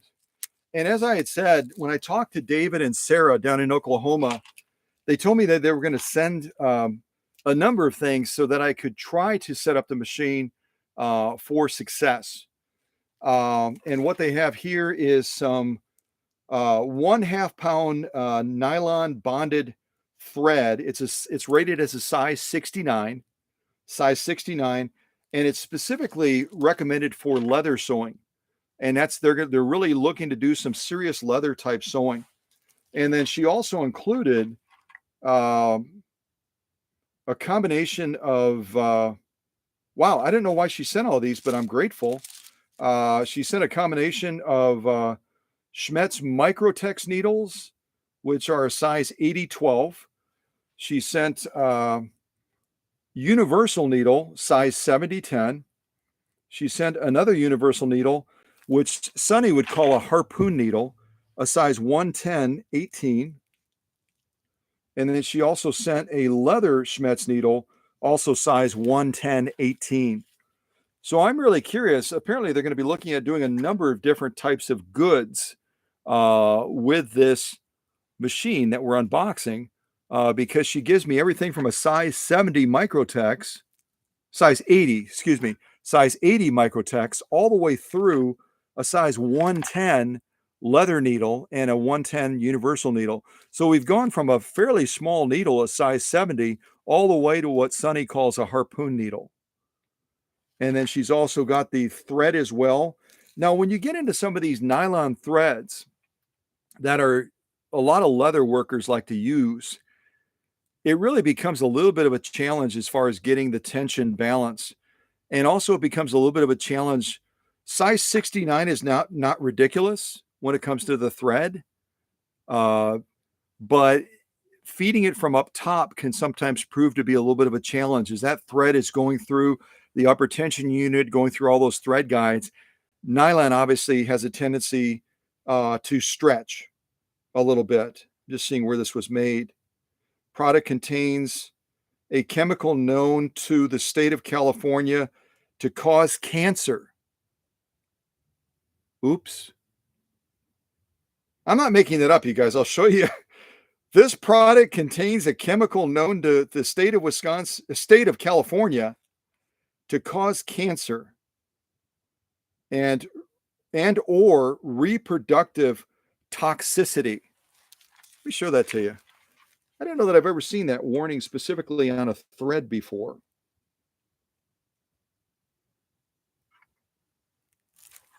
Can I get that angle right? I'm trying to get the angle right. Hold on a second. I'm looking at the laptop as well, so I can see if you're able to see what I'm seeing. I'm going to try Christine's little trick here. Hold on. Will that help? Will that help give us a view? I hope you can see that.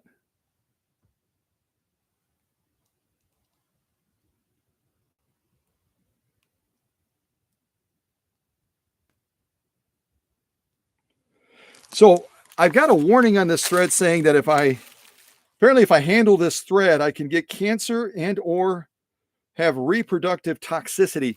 At my age, I'm not as concerned about the reproductive toxicity as I am the cancer.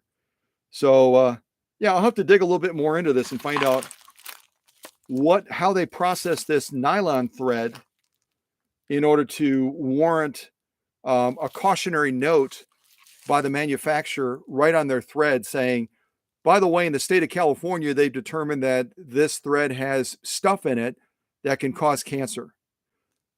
And I know a lot of you will minimize that, saying, well, they give warnings about everything, probably Q-tips can cause cancer. But, manufacturers usually will put a warning like that on it if they've got some evidentiary reason to say it. So that has my curiosity spiked just a little bit. That's got my curiosity spiked, along with the wide scope of needles as well. And I didn't even mention that they've also attached a German needle here as well, which is if I'm reading it correctly, it's a size 135 by 5, size 134 needle over here on the far, what would that be? The far right-hand side as well. So I'll have to read that, because all David and I talked about was we're going to send you some samples of the material we're sewing. I didn't know they were sending thread that could cause me to have cancer. And I didn't know that they would have this mystery box. This almost looks like a puzzle box in here, which is really curious to me what they have inside of this puzzle box. It kind of looks like a puzzle box. We'll have to open this up and check it out. But if I announce next year or the year after that I've developed cancer, you guys and gals can be my remembrance and my witness that it probably happened either from drinking milk or from touching this thread. Yeah, touching the thread. There it is. Cancer, no cancer. And I'm not making light of cancer. It's a horrible thing, but this really has my curiosity spiked. Really does. And I didn't look at the live chat. Have any of you purchased threads before that have a warning They can cause cancer or reproductive toxicity. Yeah, there's a chemical in here. There's a chemical in this thread that can cause cancer or reproductive toxicity. Yeah, who knew? Who knew? So I'm going to get into that a little bit. I'll put on a little bit of music while I'm kind of unwrapping that stuff. Let's see what we find.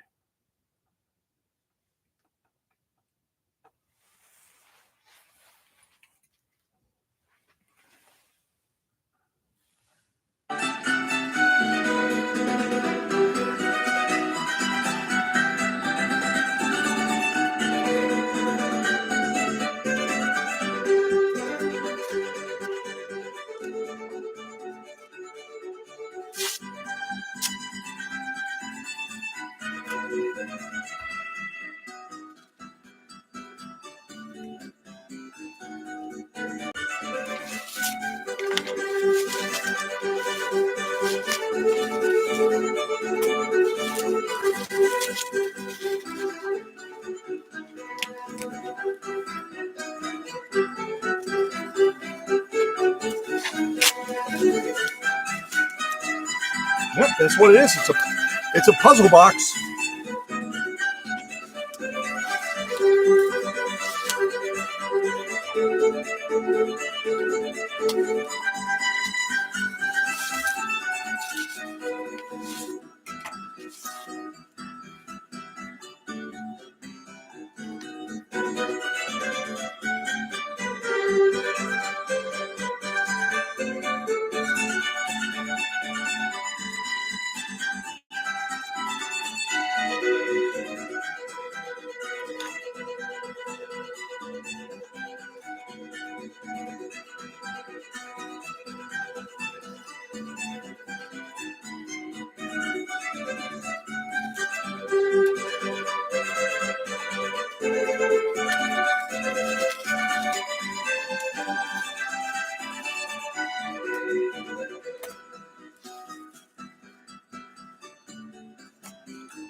Wow.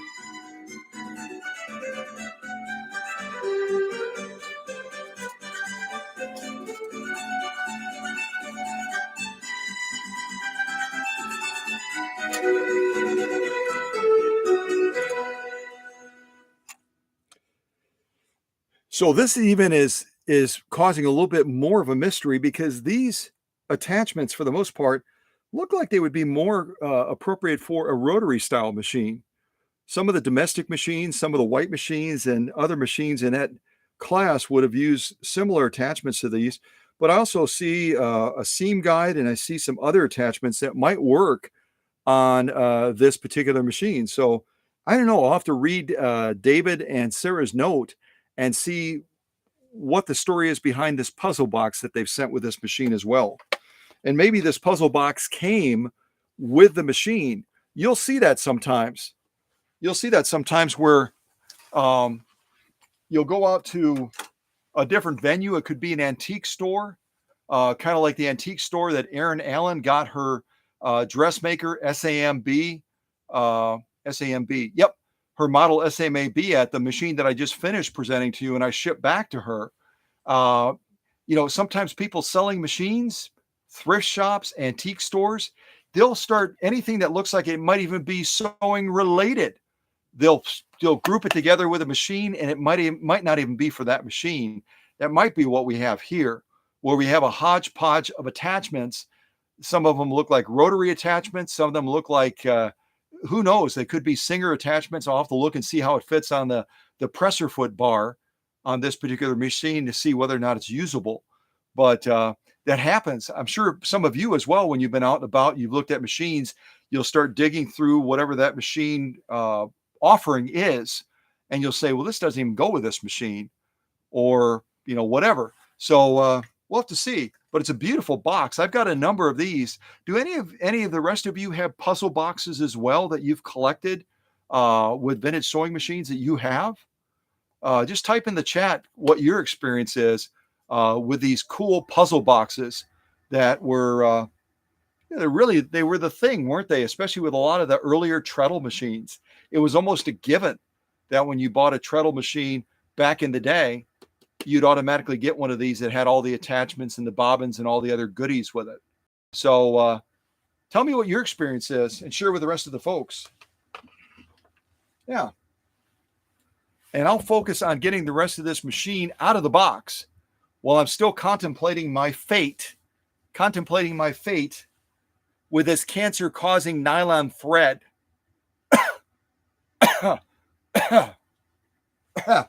Yeah. All right.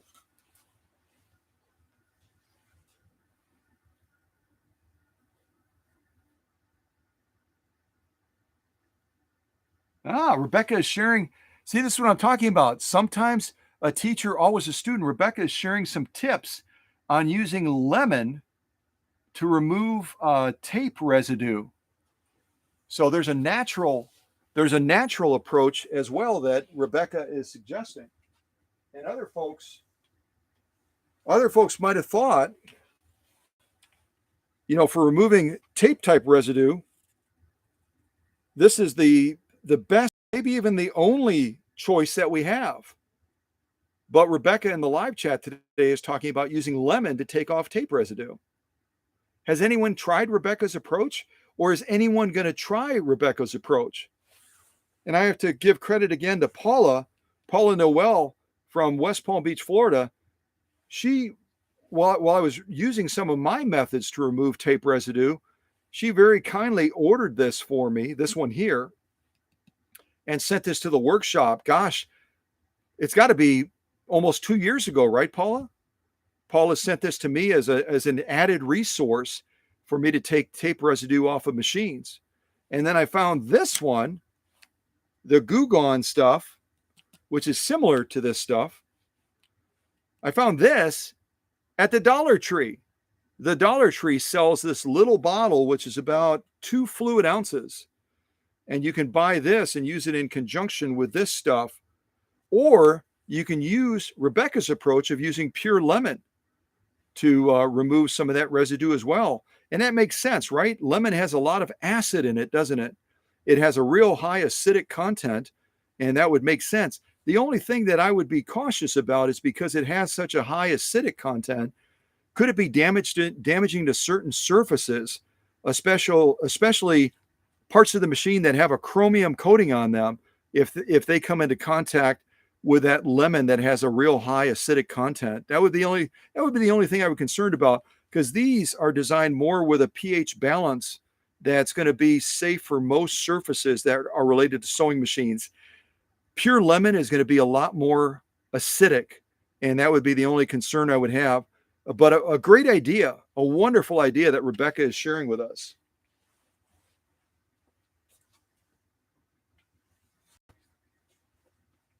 Okay, let me get back to this. And we'll see if we can pull this machine out to see if all your hunches are spot on.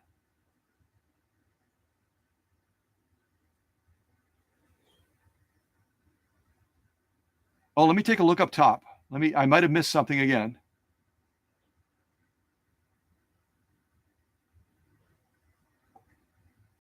So what I read is Rebecca Williams wrote, Paula, pure lemon. Oh, I see now. Okay. I did misread that. I went into because I've gotten people that have contacted me before about using lemon juice on the sewing machines to clear certain sticky residues and varnishing off of it. You're absolutely right. I misread that. She was suggesting lemon essential oil, which I'm not familiar with. I haven't used lemon essential oil before, but hopefully that's pH balanced and it's going to be safe for most of the surfaces on the sewing machine.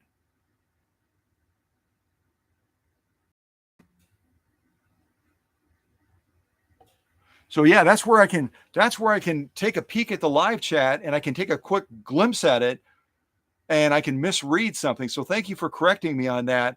Rebecca did say lemon essential oil, and I don't know anything about that stuff. I don't know if anyone else has used it before, if it's like something that someone would traditionally use like on furniture to kind of like clean wood surfaces, or what that type of oil is used for.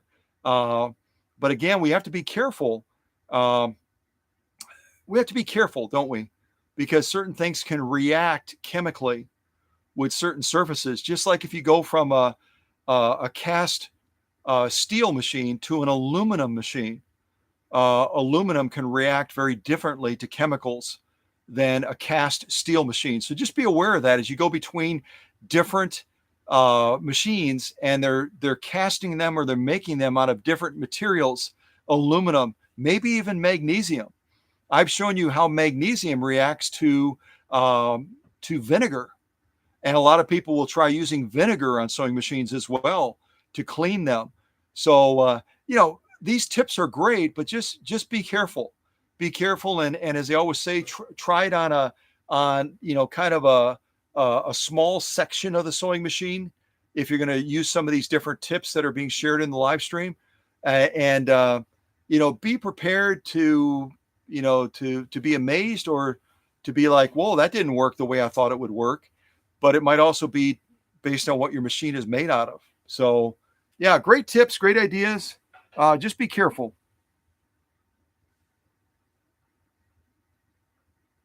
So she used it on her daughter's silicone doll with no problem. Okay. Yeah, and thank you to Becky for highlighting the fact that she came about something totally different. But that's the thing: is you get out there, there's going to be so many people that are offering advice and tips on how to clean your vintage sewing machines, how to address this issue with your vintage sewing machines. So just be careful, because some of these folks might really, maybe they found something really unique and something really effective. Other people are just kind of just tossing something out there, and you might have a real bad result. So just be careful.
Okay, so I was able to pull it out of the box.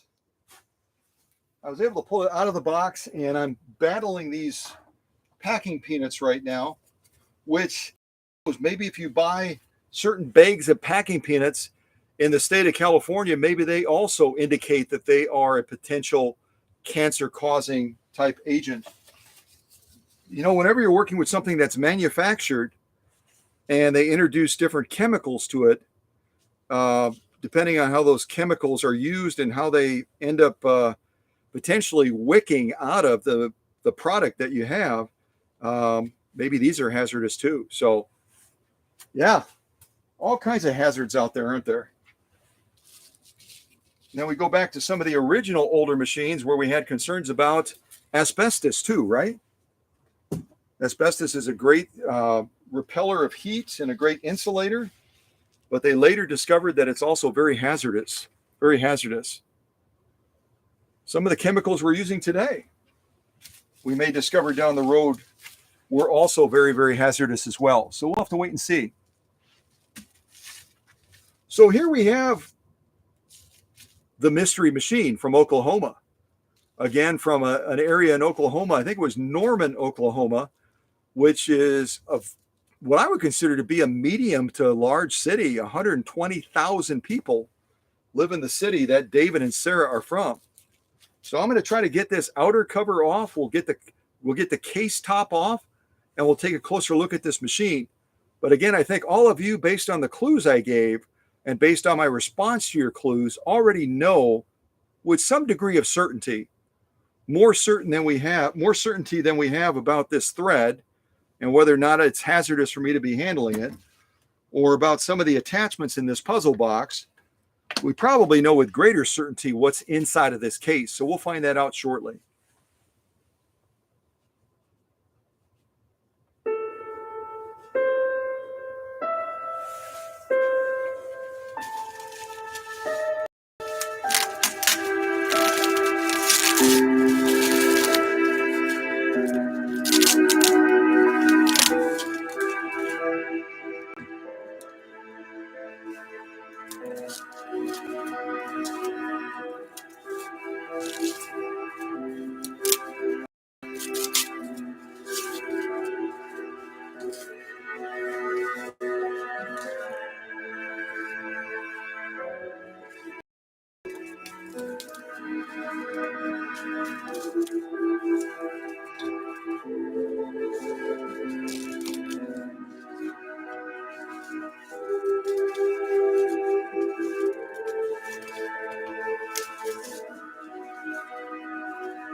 So I've got the outer covering off now. All I have to do is lift this up, and then we'll be able to get into this case and see if your hunch was right. But again, the way you picked up on those clues that were not, I mean, they were decent clues, but they weren't target giveaway clues necessarily. It just speaks to your intelligence and how much you know about the VSM space. So we're going to find out shortly if your hunch was right.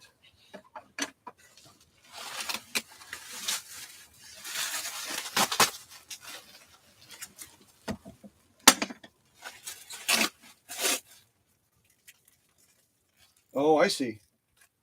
Part of this plastic is actually underneath the cover of the machine case. So I'm not going to be able to pull this out of the way like I was hoping to do. Let's see if I can get that a little bit better. There we go.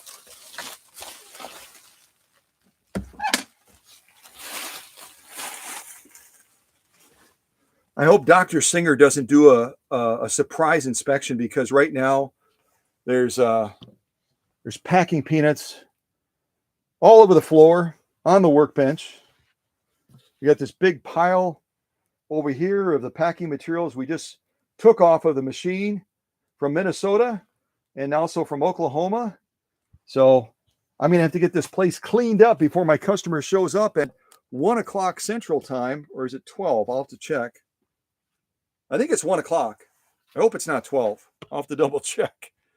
Otherwise, yeah, they're going to think, boy, he doesn't keep a very tidy workshop. He doesn't keep a very tidy workshop at all.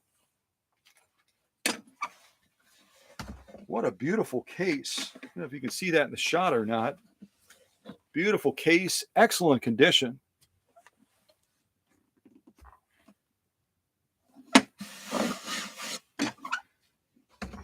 So if anybody wants to change their guesses, a lot of people were saying Spartan, a lot of people were saying 192K, one and the same. But now we're seeing the green hue on here, and there were a lot of 185Ks and Js that came out of Canada that would have come in the same type of case. The same type of case, and the 185Ks and Js are also 3/4 size machines. Yeah. Yes, they are.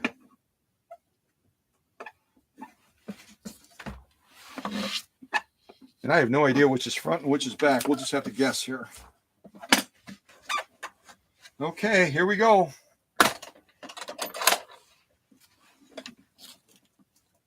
Did I guess right? I think I guessed wrong. Guessed right? I guessed wrong. I guessed right. Yay! That was a 50-50 chance. So here's your initial glimpse of this machine.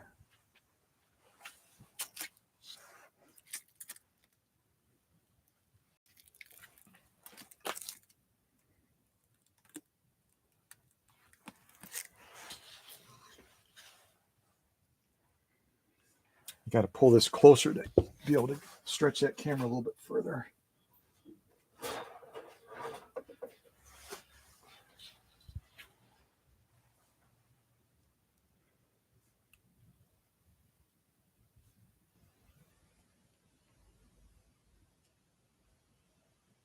And you can see that David and Sarah were paying attention. Whenever I'm showing the packing of a machine that's mounted in a case, I talk about the fact that you want to anchor the machine to the base of the case. That rhymes, and I didn't even mean to say that. You want to anchor the machine to the base of the case so that they don't pull apart and that this machine isn't bouncing around inside of that case as it's being transported. You can see here that David and Sarah did a great job of taking stretch wrap, as I would recommend, and anchoring this machine to the base so that it's a little bit more secure, which is a good thing, because if you look at the backside over here, you can see that the machine did pull free of the case, and it actually pulled the mounting point right out. And you can see that the machine is tilted backwards. And that's why I always recommend that folks that anchor it down, that they anchor down the machine to the base, because stuff like this can happen in transit. And if they had not gone through this step of anchoring it to the base of the case, then this machine could have gotten very, very seriously damaged. The case obviously took a good hit based on what I'm seeing here. For it to pull out of this mount like that, that's a pretty, it took a big shock wave. So it'll be interesting to see what I find inside of here with the machine to see whether or not any of the machine has been damaged in the process.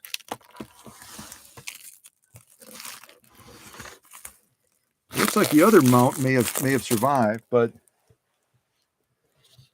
it just reminds us, doesn't it? It reminds us, the impression that a lot of people have is that a machine like this is metal, and it's going to be pretty much bulletproof, and we don't have to take a lot of extra precautions to protect it. But think about the number of hands and the number of miles between Norman, Oklahoma, and Oconto, Wisconsin, and the drops. Again, this came by, I think this came by UPS as well. Pretty sure it came by UPS. You know, those UPS trucks have those metal beds. And when they are shifting boxes around, they are under a really tight schedule. And they're shifting and they're swinging and they're tossing, getting things into position real quick so they can get to their next delivery. And that's how things like this, even though up to this point, I've been very, very impressed with the packing of both of these customers, the packing that Becky and Ken did, and the packing that David and Sarah did, but this still can happen. And like I always say, you hope for the best, but you plan for the worst. And this is, I don't know if this is worst, but it's definitely It's definitely a serious hit that this machine took when you can tear a mounting point right out of the case like that and have the machine kind of teetering with inside of that case. And thank goodness they anchored it. Otherwise, who knows what else we would have found that was damaged to the machine. So the things that can happen. Doggone it. Doggone it. All right, let's get this the rest of the way unveiled and we'll get this live stream wrapped up. We're running about 2 hours and 20 minutes and I need to get this wrapped up. All right. First thing I'm going to do is get a drink of water because while all of you have been watching and typing away different thoughts and sharing different things, I've been sharing and talking, so my throat is feeling a little parched. Get some water real quick. And no, I don't have my Diet Coke today. I probably should have grabbed one, but I didn't. Put on a little bit of music, and I'm going to just get the rest of this wrapping off of here.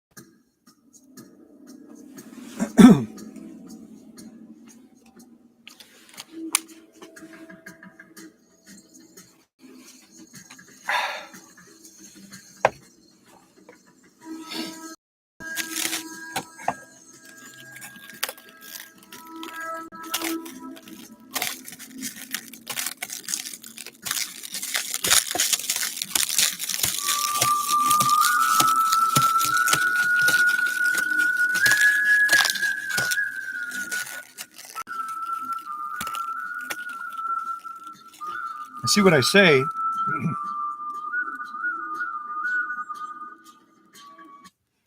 Cutting the music off for a second. See what I say about when you're getting to this point. Let's say you purchase a machine somewhere and they've shipped it to you and you are so excited. You're so excited as you go through the unpacking process and you're trying to get to that machine so you can check it out. And you've got this coating here and you either get a little bit anxious and you go a little bit too deep with the scissors, or you get even more careless and you think, I can cut through that last little layer that's in the way. I can cut through that just as quick as I can and more effectively using an X-Acto knife. And look at what's right underneath the surface. You may have already seen it. Right underneath the surface is the cord for the machine. You see it right there in the shot.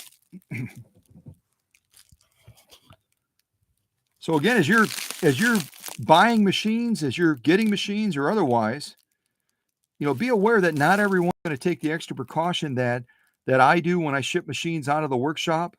And some of you do as well when you're shipping machines to the workshop, to wrap this cord and to tuck it away inside of the harp area of the machine and to give it some level of protection and separateness.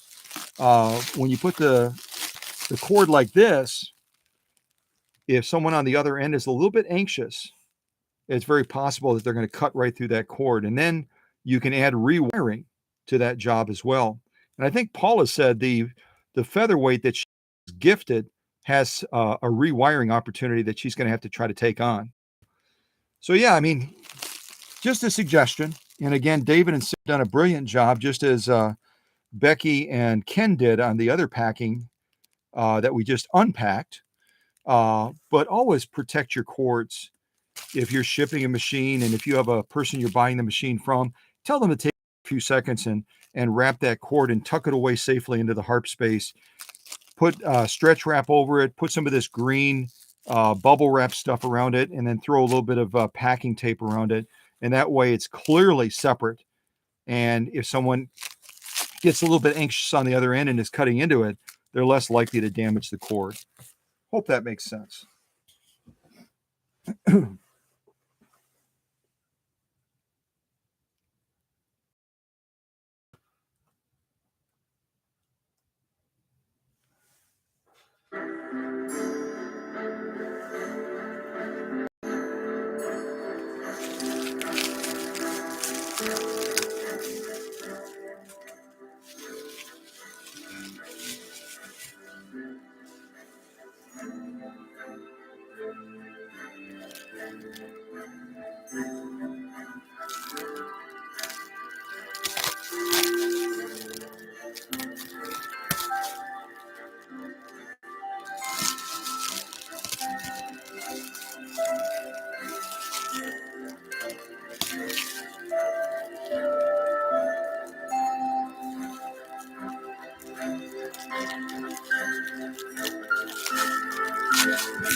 Just another little a little learning lesson or teaching point uh, is, since we're always looking to do things better, it's part of our KNI principle, constant and never-ending improvement. When you're packing a machine, or if you purchase a machine from someone and they're open to giving some tips on how do I pack this vintage sewing machine, always put a little bit of protection over the top of the upper tension as well. You've got this take-up spring, this check spring. It's very, very easy with stretch wrap like this. Stretch wrap tends to be a little bit sticky. It also kind of molds itself to the surface, and almost like a fishing hook getting caught in something. It's real easy for this check spring to get caught inside of this stretch wrap. And as you're pulling the stretch wrap away, you can very easily damage a take-up check spring like this. So what I do is I usually cut a little square. You've seen me do it in my Facebook posts. I cut a little square of bubble wrap, and I kind of mold that over this, and then I'll put this stretch wrap over the top of it to safeguard that spring. Because the last thing you want to have happen is to, be in the final phase of unpacking the machine, and you go to pull away some of this stretch wrap, and that spring is caught on it, and you end up bending that check spring. Now, I showed you in a recent live stream, I think it was, how you can straighten out a check spring like that, but it's a tedious process, and it's very easy to, even if you go to try to straighten it, to break it. I talked about that in the live stream where I was giving you the tips on I believe it was Aaron Allen's machine. Yeah, it was Aaron Allen's upper tension unit. I showed you how to do a number of things in adjusting and calibrating that. So we're always committed to making things better. David and Sarah did a brilliant job, just like Becky and Ken did. But take that extra step of putting a little cone of bubble wrap or something else over the top of that, just to safeguard that.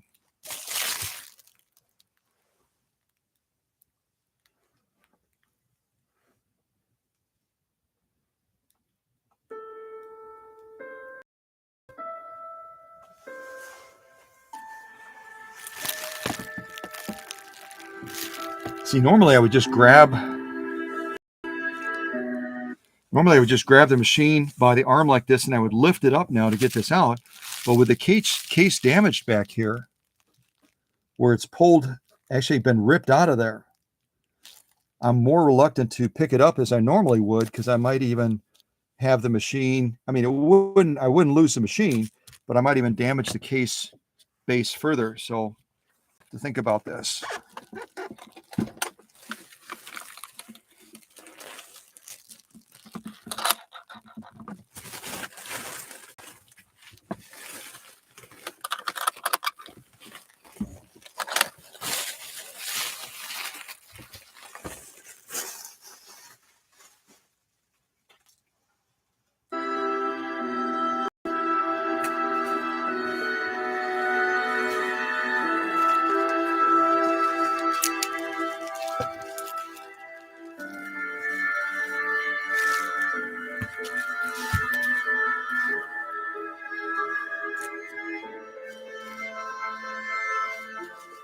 No, I was wrong. I was mistaken. When we still had this wrapped with the stretch wrap in that, it looked like it only had torn out of this one side, but in fact, it tore out of both sides. I'll kind of rotate it around. And what we have wrapped in here is the foot controller, and then we have the motor that Sarah and David wrapped separately. I'm going to set this off to the side. Actually, I'm going to set it on the other side so I don't mix one customer's things with another. We kind of turn it like this.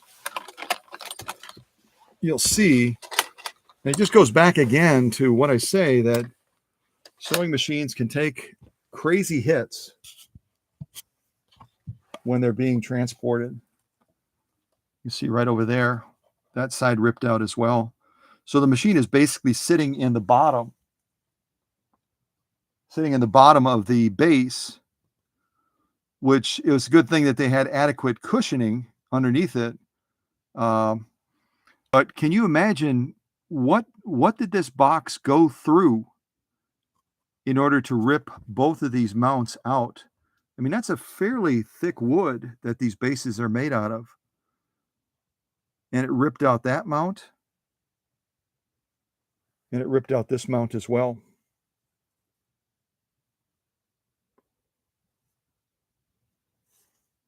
And I have customers like David and Sarah that have taken every reasonable precaution to try to safeguard. You see here, the machine bed should be at this level right here. And it's collapsed. It's collapsed down into the bottom of this carrying case base.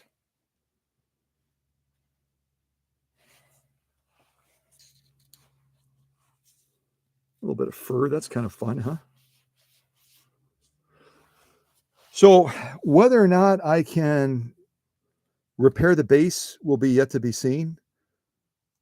I should say that differently. I can repair the base, but it might be more cost effective for David and for Sarah for me to find a suitable replacement to put the Spartan in, and to not try to use a combination of glue and dowels and everything else to try to mount this again properly in the base.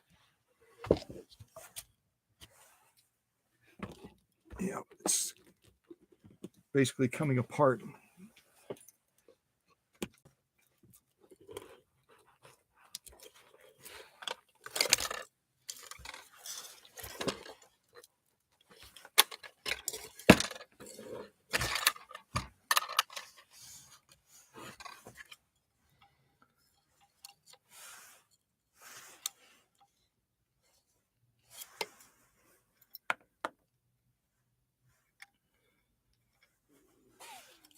It's a shame, isn't it? It's a shame.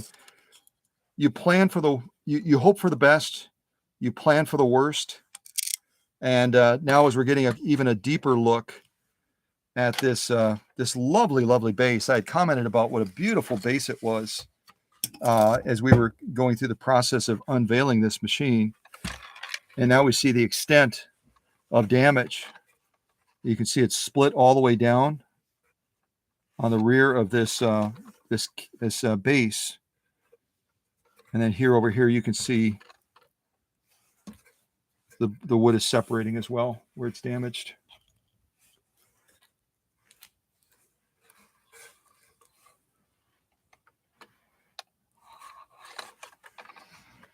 What a shame. What a shame.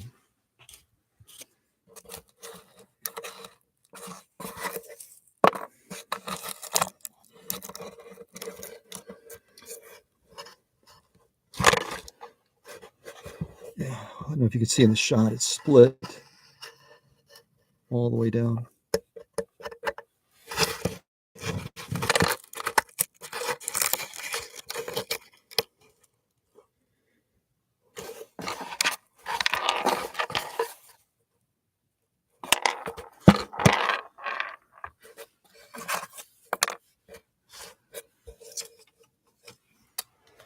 Well, there you go. But all of you that had guessed 192K Spartan, you're absolutely correct.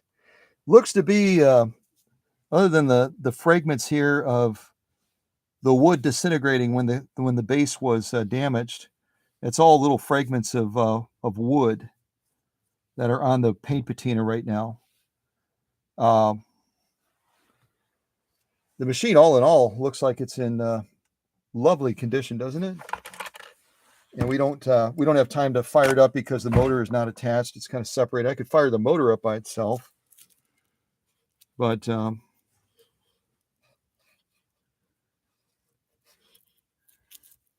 yeah, I've gotten the reputation for the toughest cases. That's how I ended up getting Trish's machine that she bought from Alex Askarov, and now I'm being put to the test again. We'll see how I do. So.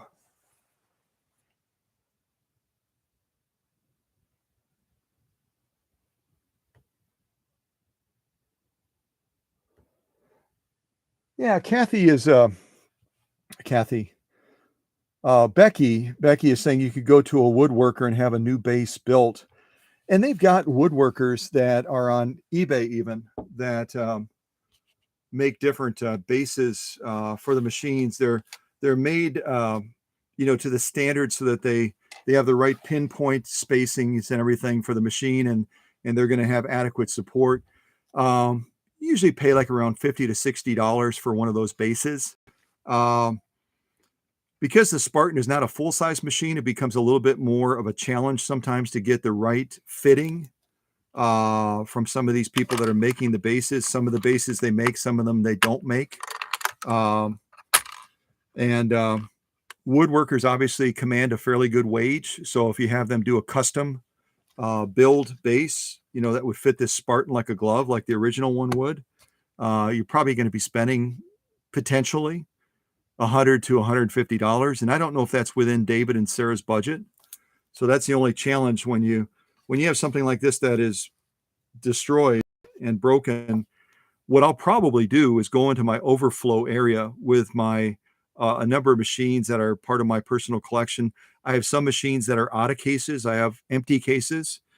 And if I can find a suitable case where, if we have one built, it's going to be anywhere from $100 plus.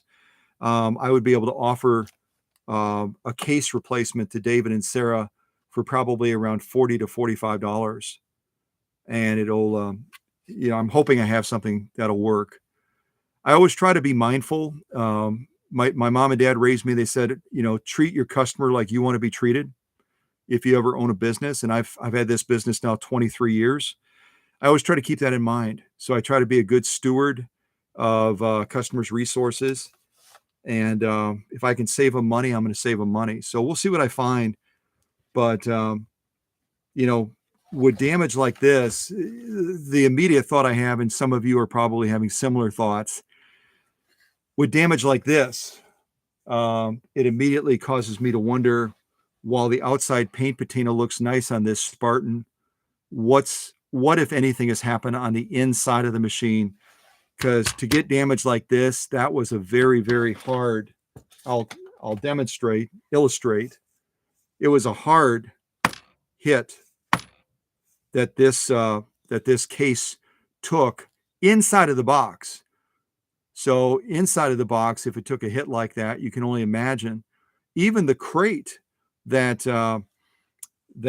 Becky and her husband put together for their machine, the Kenmore. I don't know if you saw that when I turned that crate around on the workbench in the earlier part of this live stream. There was even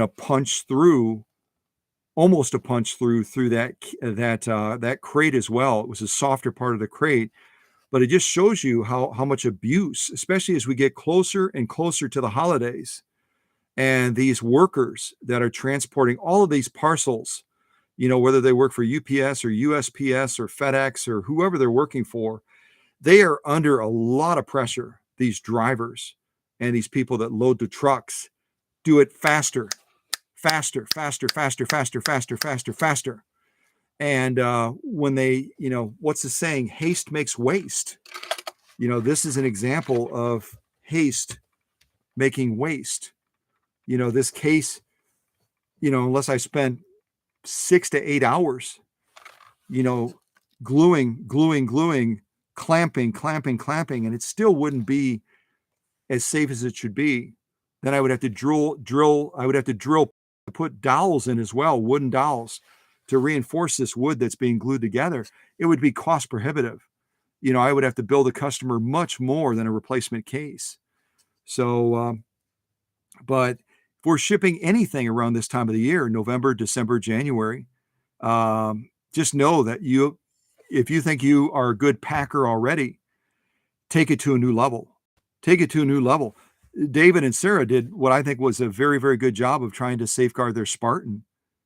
And yet, look, I'm not just talking. You can see the damage that this case base suffered, and also the machine. I talk about it as shockwave.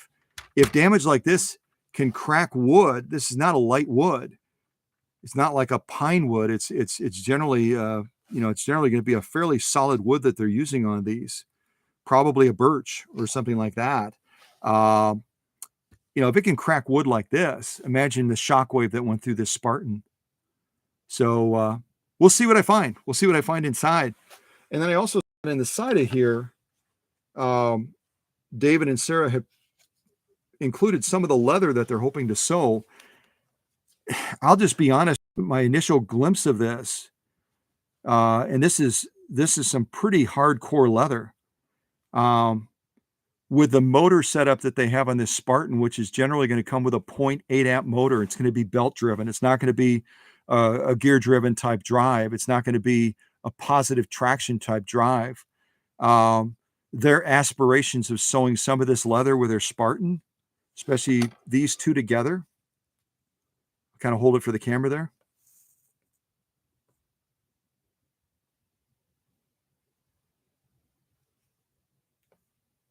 I don't know, even optimizing this machine, I don't know that I'm going to be able to promise that their machine can handle this, even with a walking foot, even with a brand new belt.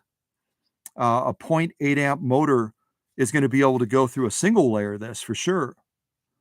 But 2 layers of this looks like a really, really intense, heavy gauge type leather. I'll have to see. I'll have to see what I can do for them. So then they've got more samples of the leather over here. This is a single layer. This is going to be about 9 ounces. 9 ounces is going to be, I can tell you pretty much without even trying it, 9 ounces of leather, of this type of leather, is going to be too much for this Spartan. That 0.8 amp motor, with it being belt driven, is, even with a brand new belt, is going to have a tendency to be slipping, even if you're trying to hand turn it. And remember, when you're using a larger gauge needle like the ones that they provided, the 110 size 18 needle, it takes even more burst, even more velocity for a larger needle like a 110-18 to go through leather like this than if you were able to use a smaller gauge needle like a 90-14. So you actually increase the difficulty for the machine on leather like this that is probably almost 5 millimeters thick.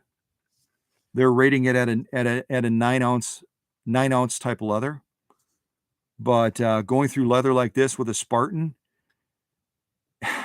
it's going to be, I always like to say nothing is impossible, but it's not realistic. So I'll just say that to David and Sarah coming out of the gate. They said they were going to be sending samples. They didn't say what ounce leather they were trying to sew. So this is going to be, I would pretty much take this out of the equation, even hand turning it. 5 ounces, I think we could probably do that. The 5 ounce leather is probably about 2.5 to 3 millimeters thick.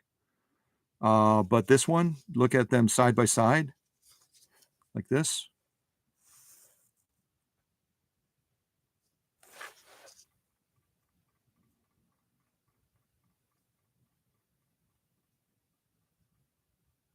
Yeah.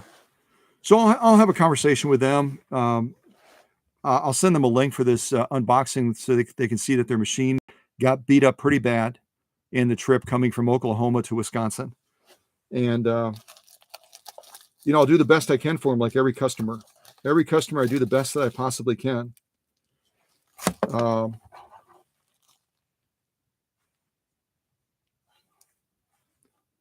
Yeah, you can kind of see what I'm saying. Even on this belt here that they included, when I rotate it like this back and forth a little bit, if you see a little bit of a shininess, that's what happens when you're trying to work a machine with an incredibly hard load and that motor pulley is spinning up and it's trying to drive this belt over the balance wheel, and get the needle bar going and get the job done.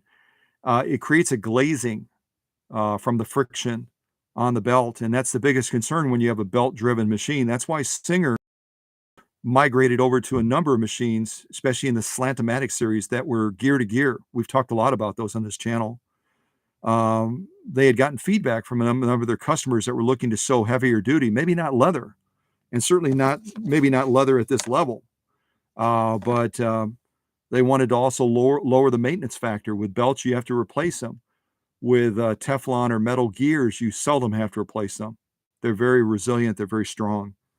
So this is where I, as an expert in the VSM field, having worked with thousands of machines and restored them, I have to sit down with my customer now and I have to give them realistic expectations about what this 192K, even with workshop magic, is capable of doing. And I hate having conversations like that with customers simply because it kind of puts a pop in their bubble, doesn't it? It kind of takes their balloon that's fully inflated right now with these high hopes of Scott being able to take a Spartan and have it sew what some light industrial machines would struggle with, and tell them that they've got to lower their leather expectations if they're going to be using this machine, because the last thing I want to have happen is have them damage the machine by trying to push it outside of the boundaries of what it's capable of doing. I show crazy leather sewing on this channel with a number of different Singer machines, but this type of leather, especially this piece right here, is, I mean, this is way, way out of the league for pretty much any Singer sewing machine that's ever been on this workbench. It's just going to be too much for the machine because it doesn't have quite enough drive and power coming out of that motor to push that needle through leather like this. So, all right. Well, I appreciate your patience. I know that our herd within the Cow Country family has gone up and down under this live stream, going through 2 unboxings. I debated should I do 2 or 1, but I'm getting ready to venture out to go to Florida for this brief trip of appraising machines for this auction house. And I thought I should get both undone, both unboxed, so that the customers don't wonder how did their machines survive the journey. And the only machine I didn't get to is Thalia's great grandmother. My tongue is getting tied. I did not get to Thalia's great grandmother's machine, which is still waiting to be unboxed. It just arrived with these in the same window, but I wanted to get these 2 done at least for Becky and for Sarah and David.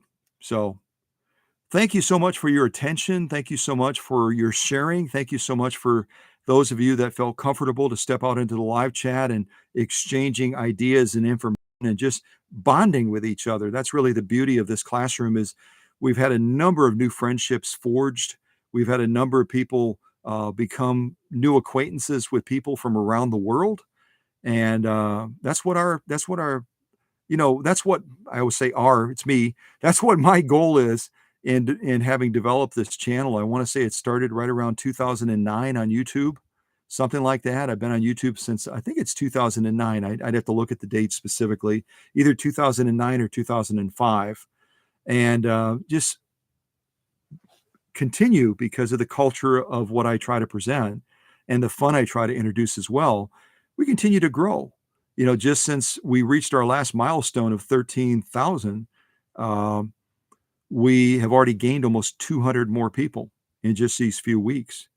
And that's a good opportunity. I'll do a shameless plug right now and just say that we do have a contest underway right now where you can win a featherweight sewing machine, fully restored, custom painted from the workshop. And I don't think the contest is going to be a go unless we have some entries at the last minute, because we've only had 1 entry, and I've already set the expectation that we have to have at least 3, preferably more entries, so that we can have a grand prize winner, we can have a second runner-up, we can have a third runner-up. But maybe the contest for whatever reason didn't appeal to people, or maybe they think it's too difficult to write an essay incorporating celebrities. I thought it was a clever idea. I still think it's a clever idea. But again, clever ideas, sometimes they just don't resonate with people, or around the holidays, they're just too busy and they don't have time to sit down and write a creative piece about this. So if the contest doesn't for whatever reason go forward, it doesn't go forward. I'm not going to compromise in saying we need at least 3 entries. And then that featherweight will become either something I decide to sell, or it'll become something that I decide to use as a future giveaway. Maybe when we hit 14,000, which we're already about 1/5 of the way to that next major milestone. So, but again, the contest, if you want to get involved, there's posts on Facebook. There's a video that I did, a live stream. talking about it. Trying to see if I have any papers right over here. Yeah, here it is. You'll see in the Facebook post at least that I've got a copy of the rules and everything posted. Looking over my shoulder here. I've got copies of the rules and everything posted. So it's still not too late. The contest ends on December 6th. It started on November 8th. So I decided, because of the holidays and everything, I decided to run this contest for almost a month, close to 4 weeks, recognizing folks would be busy. You know, you're racing doing this, you're racing doing that, and everything else. But, you know, I'm hoping the contest is a go, because this is going to be a featherweight that is going to be unmatched by any featherweight that anyone else has seen. You've seen some interesting custom painted featherweights, but coming out of the workshop, the standard of the machine is going to be much higher. And also it's going to come with a lifetime warranty as well.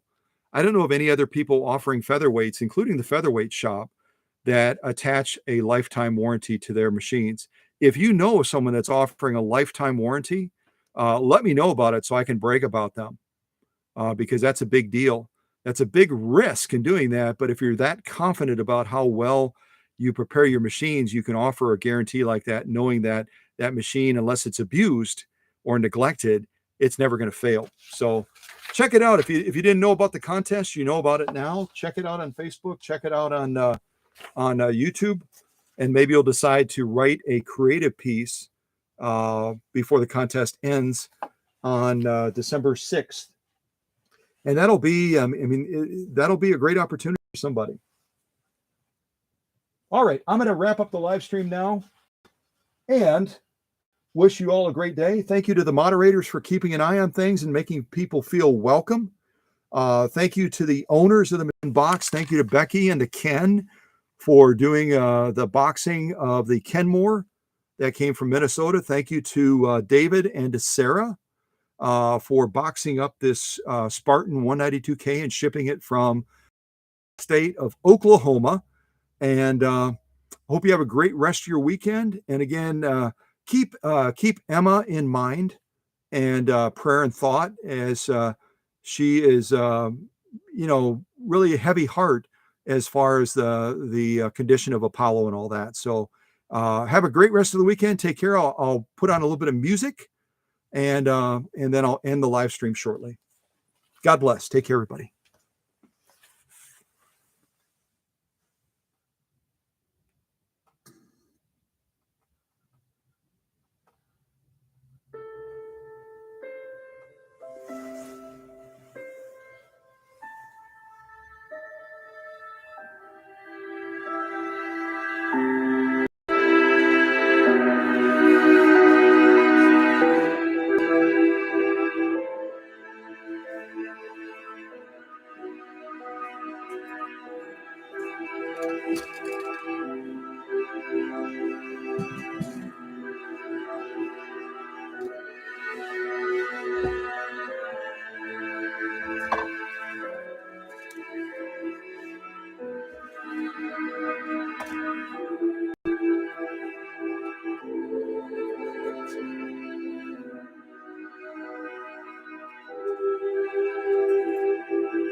That ended quicker than I thought. That's fun. All right, take care, everybody. I'm going to go ahead and end the live stream now. And thank you again to the moderating team for being a part of this. And oh, I didn't say hello to Favored One. I just see that popped up. Favored One, you'll have to check this out. We're just ending the live stream now. And we've been running 3 hours and 1 minute. So you'll have to do a rewind and check everything out. Take care, everybody. Have a great weekend. And God bless. Okay.